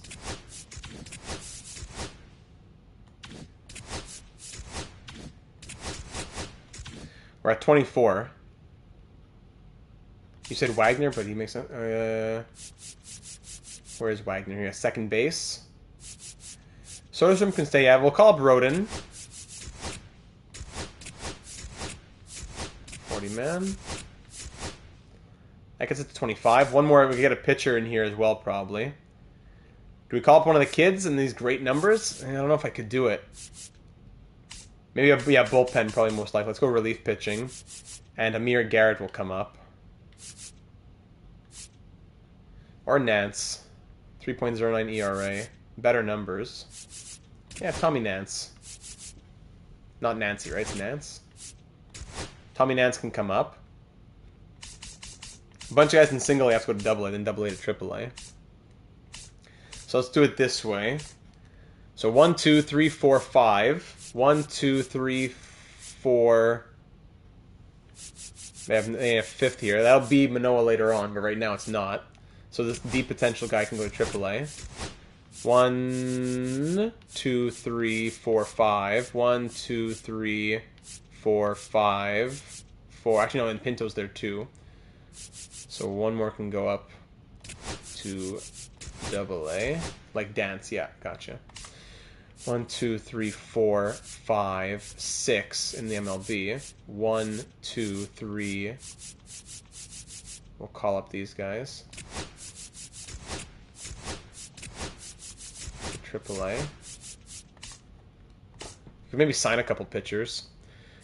Catchers, we'll put these both in AA. First base, Blaze Jordan can move up to AAA. Rainier Nunez to AA. This is fine. Xavier Edwards on Miami sims very well for me and was cheap. I'd recommend looking at him. Thank you, Palm. As soon as I'm done doing this, we can go take a little peek. Third base, shortstop. Arjun batting 212. Yeah, we'll keep him in AA then. Pinto, Kasevich.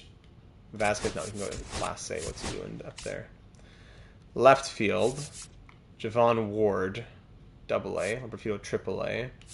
So total outfielders in AAA: 1, 2, 3. So let's call up Will Robertson. So that's 4 outfielders in AAA. 1, 2, 3, 4. Let's say 5 in AA. You still need more in the MLB, huh? Sorry, in AA. I mean, we're good in the MLB. I'll just let the game do what it wants for the other teams, probably. So yeah, we said Xavier Edwards in Miami. Marlins. Yeah, he's batting 303 right now. Oh my goodness. Yeah, crazy contact, amazing speed. I'd love Xavier Edwards, but he's doing very well in the Marlins. I don't think they'd want to trade him right now. We can keep him in mind for sure. If you trade Bo Bichette even straight up, they wouldn't do that. Wow. That goes to show how much they value Xavier Edwards. Yeesh. All right, and we continue now. Fisher Cast on minute. So let's auto-fix, yeah. Auto-fix the pitching staff. Auto-fix rotation. Rivera MCL sprain. Auto. Now the deadline to sign draft picks. So let me just make sure everything's okay here. Don't care about that. No one's where they definitely shouldn't be, right? I don't think so. Deadline to sign draft picks.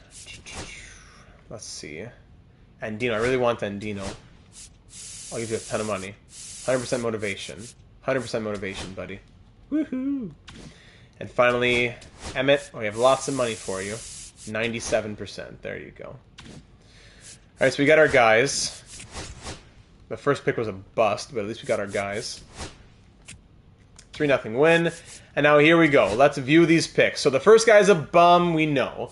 But after that, Felix Castro, 88, Andino, 91, and Costa, 88, who was a gem as well. Even Shambi, who was a shot in the dark. So I don't know how this guy can be ranked 3rd by the league and then have an actual potential of 72 overall, being C with 60 at 20. Maybe we'll find use for him in the system, but I'm already angry just looking at his generated face from how much of a bust he is. Felix Castro is nice, 52B at 21, great speed. Joel Andino, A potential, 48 overall at 22. He's already 22. Von Costa's a gem, 70 overall, B at 21. And then finally, Emmett Shambi, 56B at 22. Not the best draft, sadly. Especially when a lot of other guys we couldn't end up getting. I wanted Josh Michelle. It's not, yeah, it's a good draft. It's not according to my usual standards. According to game standards, it's good. According to my standards, not that great. Just I know what else was out there. But like, look at the other teams, right? Not a lot of the other ones got much, even in the Bs. A lot of greens out here. This guy, their whole team, Astros, all greens. Jennings, one of the first overall picks, one of the first guys, yeah, 93. Good draft there. Matos, we had thought about Matos. Would have been nice to get him. A lot of guys that I wanted, but we'll get them in the future. Down the road, we'll find them. What are some of those other names we had? How did the guy we were 50-50 on for the first pick we had? Yeah, who was the other guy? He went, I think, 7. Let me scroll back in the video here. He went... Let me see.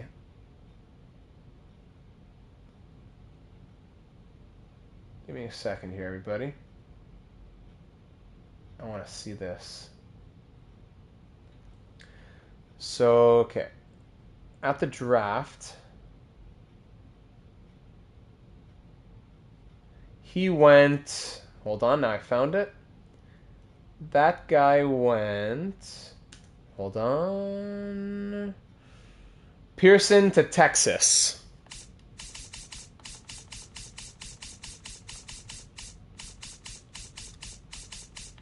Pearson, 78, also a bum. So they were both bums. 2 and 3 were both bums. What a joke. Okay, who else was out here? Any other names we notice? Great, oh my goodness, Altman. Wolf, I wanted Sean Wolf. I wanted him. I hate being on the outside looking in on prospects. I know, we shouldn't have taken either if we had scouted them, though. If I just scouted them, I would have known. I didn't think they'd drop from 2 or 3 to 8. Like, look at the Yankees. Horrible, horrible, horrible draft.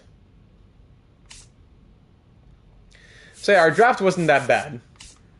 But there are some other gems I really wanted. Alright. Okay, so here we are now in August. Cardenas, yes. Yes, yes, yes, the first baseman. Where did he go?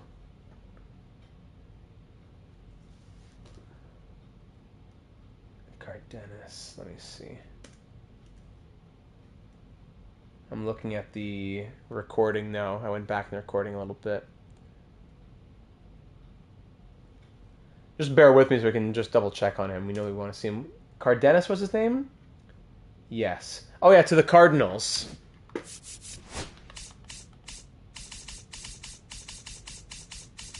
Cardinals. What? 96? Oh my god, I wanted him. CP3EP, welcome to the stream. Go Jays. Thanks for stopping in. CP3 doing his own MLB series. Franchise mode on MLB The Show 25. Check out his channel if you want to see another MLB series. And we keep simming. Yeah, this is not the year to say go Jays, but we'll get there. So Dustin made his debut. 6-0 win his debut. Cardinals. So Lodolo loses in his debut. Dustin May wins in his debut in his first game of the season. Strikes out 6 over 5 1/3. There you go. Barrios no longer injured. Place him on the bench. And now we'll send down... What's his name? Nance. He did well, though. He did okay in one showing. Manoa. Did we send down Manoa, even?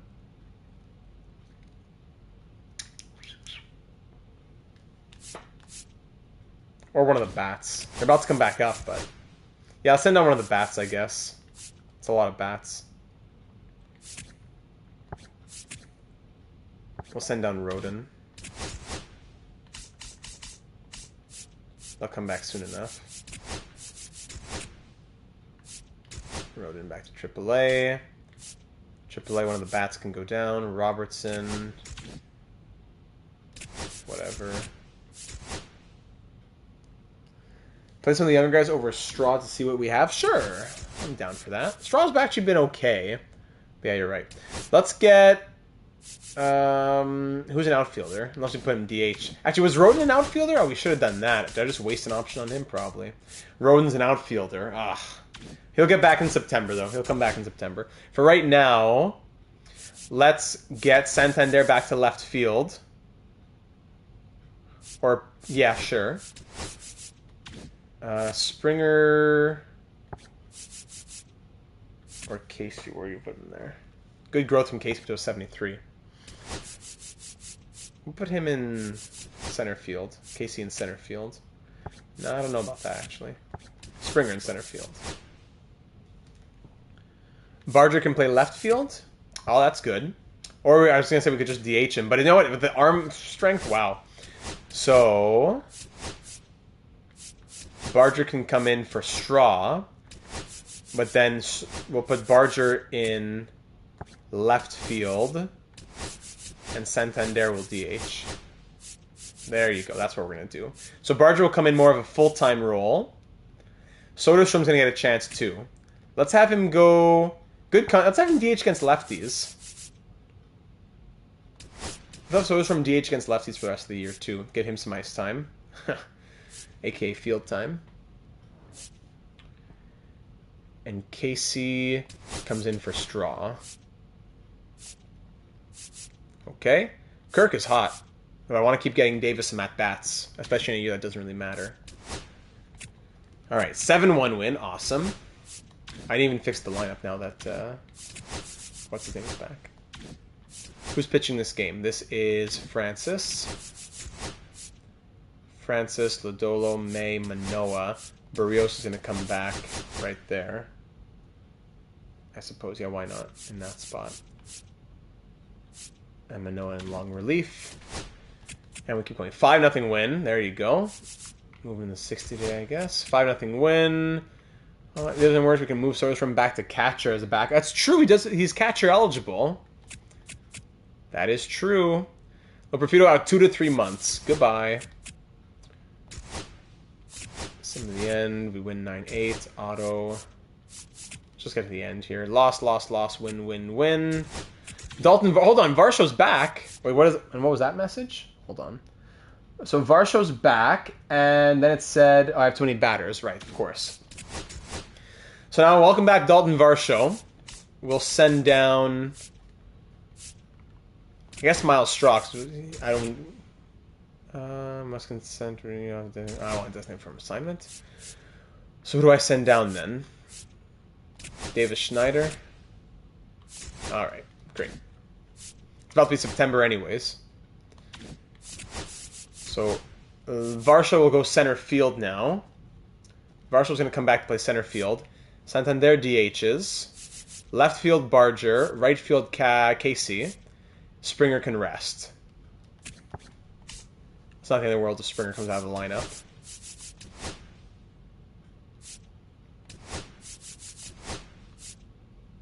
There you go. Okay, welcome back, Dalton Varsho.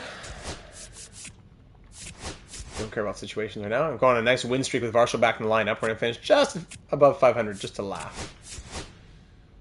And happy September. We're 66-71, 13 games back. We're 7-3 in our last 10, of course we are. The 12th ranked team, and we're horrible. September call-ups, we can call up 2 players from AAA. So I guess now would be Rodin, probably give him a chance. Rodin and Schneider can come back. Rodin and Schneider, sorry. They can bring them back in. And for the lineups, Barger batting 219. Barger better against righties. Rodin okay against lefties? Sure. So, what can I do here for you? Because Soderstrom's DHing. I want to keep Soderstrom in the lineup too. But I want Rodin to get some at-bats. Also first base eligible. Good to know. Santander hit 30 home runs. Awesome. Varsho's hot. Let's just share then. Barger's going to swap out with Rodin. Let's share. He can have, let's go 5 games each. 1, 2, 3, 4, 5. Let's make it a nice 6. 6 for Rodin. Then 6 for Barger. Tiedemann, auto that. Okay. Rodin, how'd you do? Batting 267 in 15 at-bats. Barger has 64 at-bats. Let's actually give him a bit more. Let's do the series against Houston and Baltimore, those 2 series. Nice. Loss, loss. Jimenez still out. Loss. Loss. Win. Loss. We are 69 and 80. 1 and 9 in our last 10. That's more like it. Let's get a really good draft pick next year and let's not choke it. Rodin batting 226 now. Okay, now we'll give Barger a chance to come back in. Vladdy, now he's hot. Great. Now you're hot at the end of the year. That's great. And Soderstrom, how are you doing? 253. Davis, 220. Good. Life is good. And for the pitching, yeah, the pitchers are not doing bad, actually. See, May's already a 75. Lodolo's already a 79. They're being disrespected by their teams, and now they will thrive and enjoy life here. Nance with a 7.36 ERA. Tommy Nance. Why is he pitching all these games? I'm sending him down. Why are you pitching all those games? Why is the game making you pitch? I'll call up somebody else. I'll call up Amir Garrett.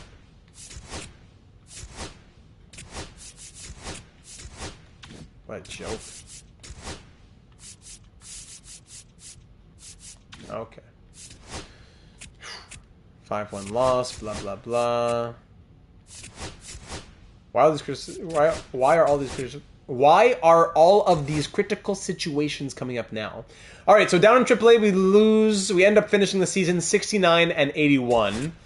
Not surprised, but in AA we make the playoffs going 83 and 55. How about that?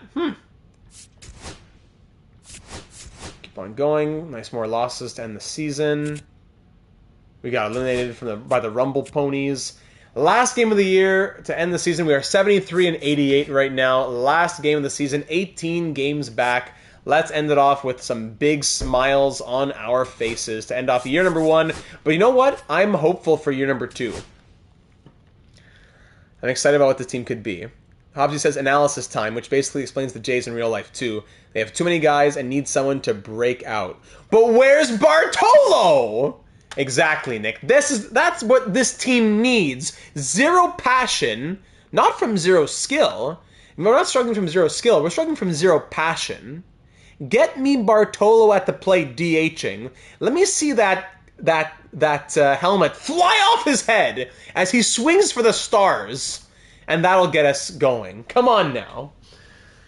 In the 24th season, they went 74. Can we match last season's record? How about that? That's what we're thinking there too, Hobbsy. Hopefully, growth over the season and what we saw this year will be what is enough to answer some of those questions moving into next season. So, last game of the year, who's coming out here? Vlad, you're tired, you're coming out. Let's put Soderstrom in there. Who else can come in? Jimenez is tired at second base. Who else can play second base? No one else can play second. Davis Schneider can play second. There you go. Who else is tired? Barger batting 219. Springer, it's because he's been tired and he's getting old. But sure, let's put Springer to end off the season. We'll take out... Varshall's been great, but he's tired.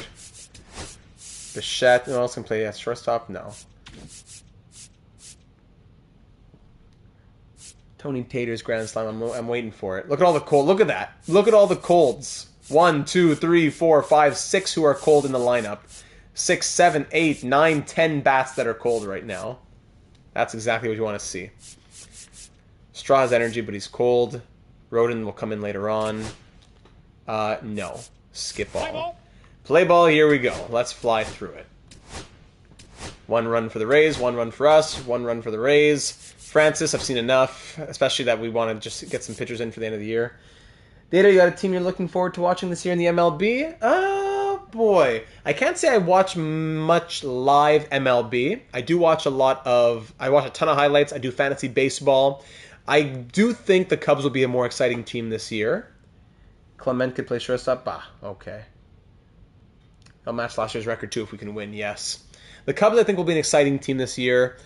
Got me on the spot here. Let me think about this for a second. And you know what? Let me finish the game and then I'll ask that question. I want to make sure I see all the teams in one place. I'm not forgetting a team. That's a good question I want to answer. Let's get Manoa in to finish off his last year as a Blue Jay here, probably. 2 runs allowed. Awesome. We score 3, though. That's great. And he gives up a single. Goodbye. You finish off the year pitching 68 and 1/3 innings. 5.8 ERA, 1.8 WHIP. Goodbye. Now pitching Rodriguez, let's for see a the little bit Blue more from you to Jays. end off the year. Number 29. There you go. 1 for us. We're up by 1. Rodriguez. All right. Rodriguez did well to bring the numbers down a little bit for him. Let's go to Garcia now. Pitching for the Blue Jays. 8th inning. Number 93. Strikeout, Yuri single, strikeout, Garcia. pop up. All right. Now Now is going to be where we pitching start for making some Tampa changes. Bay, Cassie is number 2 for 3 on the day. Is it 29. Casey or Cassie? Fairbanks. Casey is 2 for 3 on the day. We'll let him go. He strikes out. Schneider's 0 for 2, batting 203. So here's where I guess Jimenez could come in. I guess Jimenez can come in. Last at bat of the season, he strikes out. Nice. And Bichette walks. Very good for Clement to ground out. 9th inning, let's give it, let's try to get the close. One last close on the year for Jeff Hoffman. He's had a good year, 45 saves. Let's make it 46. And let's match last season's record, poetically. Walk to start things off. Wonderful. Pick off first, pitch, fly out. Strike out, ground out. That's what I like to see. Oh, the Blue Jays matched the 24 record, going 74 and 88. Barger player of the game, really.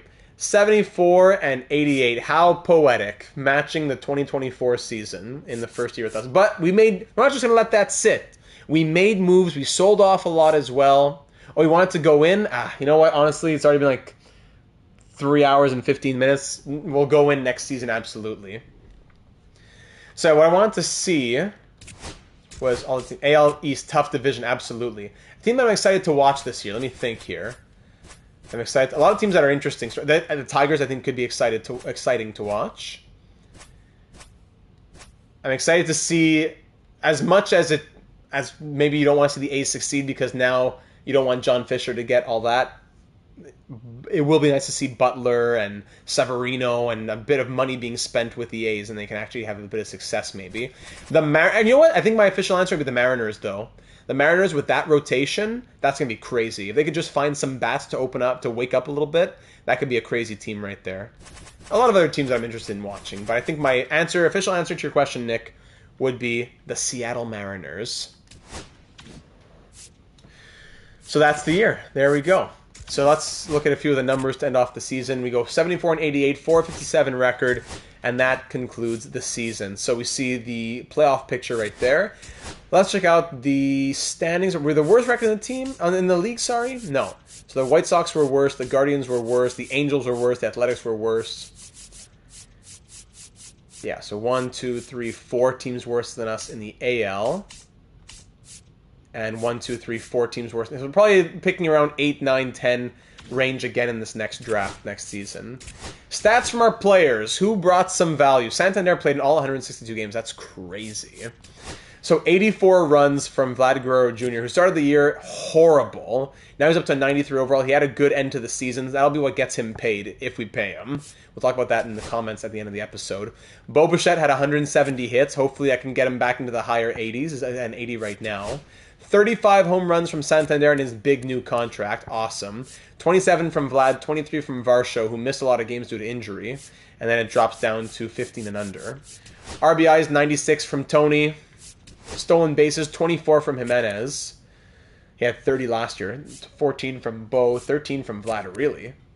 Career high in stolen bases. Best batting average, Vlad, somehow. With his 170 halfway through the year, ends with 279, or was it 180-something?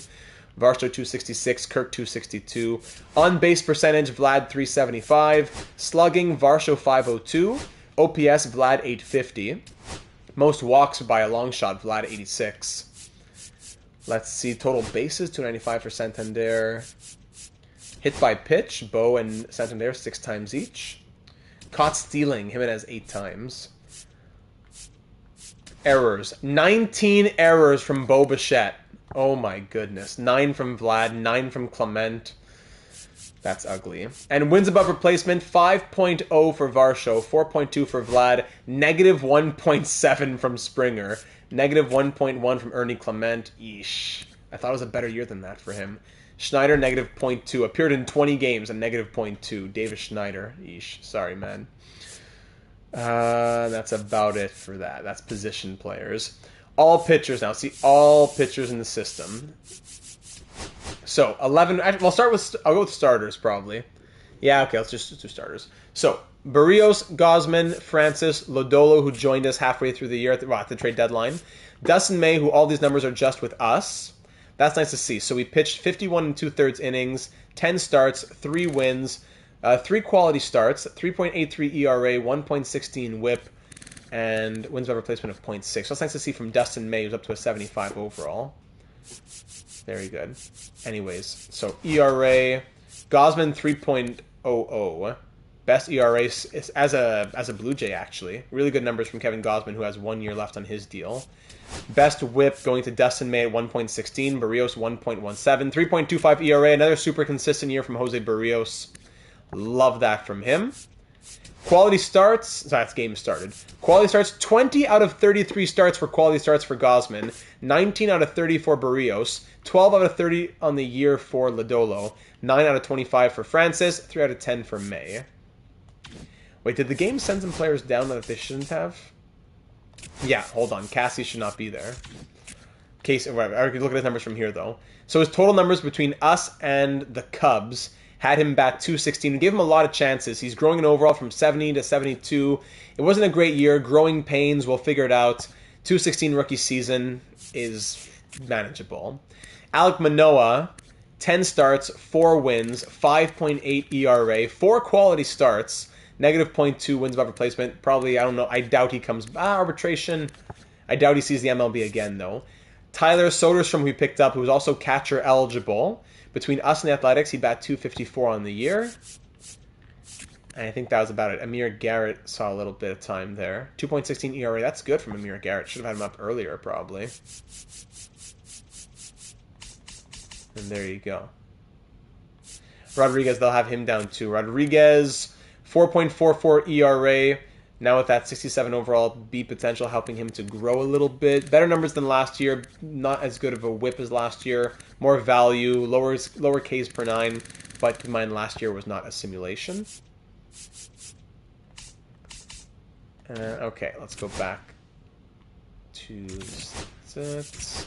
Money Joe says, don't forget to hit that like button. Thank you very much. I'll go even further to say don't forget to subscribe and hit that bell to be notified when we go live and when the episodes come your way of our franchise mode series. Tuesdays are Ottawa Senators, Thursdays are Toronto Blue Jays, and episodes that are uploaded are New York Islanders, NHL 25. Islanders next one coming your way on Saturday. So back to, so starting pitchers we saw. Kenny saying, thanks Data, I promise to learn everything about baseball before the next stream. No rush. My bad jokes aside, watching you play through this makes me want to give it a try, which is a big surprise. That's exactly how I got into it, watching 2BC play, actually. So I'm not surprised by what you're telling me. I'm glad you're able to feel that way. From the relief pitchers, really good numbers from Chad Green especially. I was very surprised by Chad Green this year. Well done to him. Jimmy Garcia was good, but his overall is dropping. Drew Rasmussen, we picked him up. He had a few appearances with us, I suppose, but we're looking forward more to having him next year at $4.3 million. There you go, just a Vikings Madden, and the sports fandom is complete. Well, Pat got what he wanted in the end. I'm sure you will someday too. Zach Jackson was not impressive at all. So we'll see what happens with him moving forward.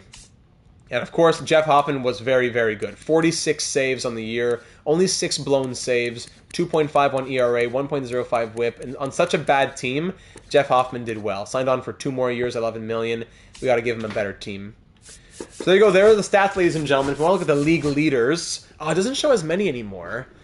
League leaders, just to quickly fly through and see if any of our players made the top 5. Oh, Rasmussen's ERA dropped by like a run and a half since we got him. That's great to note. So that's good to see. Bo Bichette was second most at-bats. There you go. Any other Blue Jays top 5? Vladimir Guerrero Jr. was 4th for base on balls. Vlad also 5th for on-base percentage.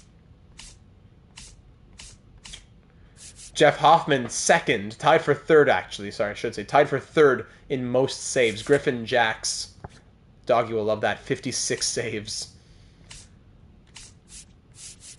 Where do we sit in the ERA? Kevin Gosman was 12th in the AL in ERA. Shutouts, strikeouts, complete games. Francis, Barrios, they all had 1 there. Innings pitched, walks allowed, whip. Yeah, the Rays had Rays, Mariners, makes sense. We had Barrios at 16th. Pitching war. Wins above replacement for the pitchers. Our best was Barrios at 25th in the AL. While batting war, our best was Varsho at 10th, 5.0. There you go for the league leaders. All right, so let's sim to the offseason. We'll call an episode in just a couple minutes from now. And yeah, get your World Series predictions in. I'm going to go ahead and say, let's go Mets. Mets for Juan Soto. Let's sim through it. And the Dodgers defeat the Twins. So in the end, who did we trade for Dustin May? Whoever we traded there, Swanson or whoever, they got to get a World Series. There you go. The Dodgers win. Are you sure you'd like to advance? No. So let's pause here for a second. So the Dodgers took down the Braves in 3, the Phillies in 6, and then swept the Twins, who made it to the World Series. Wow. And there you have it. Dodgers 2025 World Series champs going back-to-back. So yeah, advance to offseason now. Yes. Offseason's about to begin. Blah, blah, blah. Retired players. Charlie Morton retires. Makes sense. Carlos Carrasco. Drew Pomeranz. Max Scherzer with the Cubs. Sadly, they couldn't get it done. Max Scherzer retires at 65 overall. Makes sense. Max Scherzer. Justin Turner also retiring at 58 overall. He's 41? Really? Yu Darvish retires. And the Reds missed the playoffs. No, poor Bassett. Oh. Justin Verlander retires too at 43. What a career. Max Scherzer. We had the Hall of Famer for a little bit. Is he going to wear a Blue Jays cap into Cooperstown? I wonder.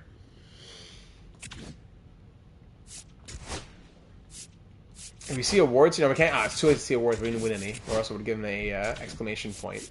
So, ladies and gentlemen, to end off the episode, get your thoughts in the comments down here on YouTube or over in the Discord server linked in the description. What are we doing for these contracts? Namely, Vlad Guerrero Jr. and Bo Bichette. We know that we don't know who might be in free agency. Are we firing John Schneider? Anybody else? I don't know what. But Vladimir Guerrero Jr., if we want to sign him, we're talking between 30 and 35 million on probably a 12-ish year deal, right? So if I just hold this down for a moment, allow me to just let this fly. The episode was called Operation Vladdy. I know I'm sour because of the start of the year, but he turned it around and... we should probably be signing him. If we said 12 years at 31 million a year, let's say. What is that? 370, something like this. 12 years, 372, something like that. Or if that's the same as saying 14, 434. Let's keep in mind what he's rejected in the real world and also his performances in this universe. Let's balance the two. For Bo Bichette, I'd be looking at probably saying, I don't know, he's 28, maybe 6 years to get him to 34. And he has a potential. He's back up to an 80 overall.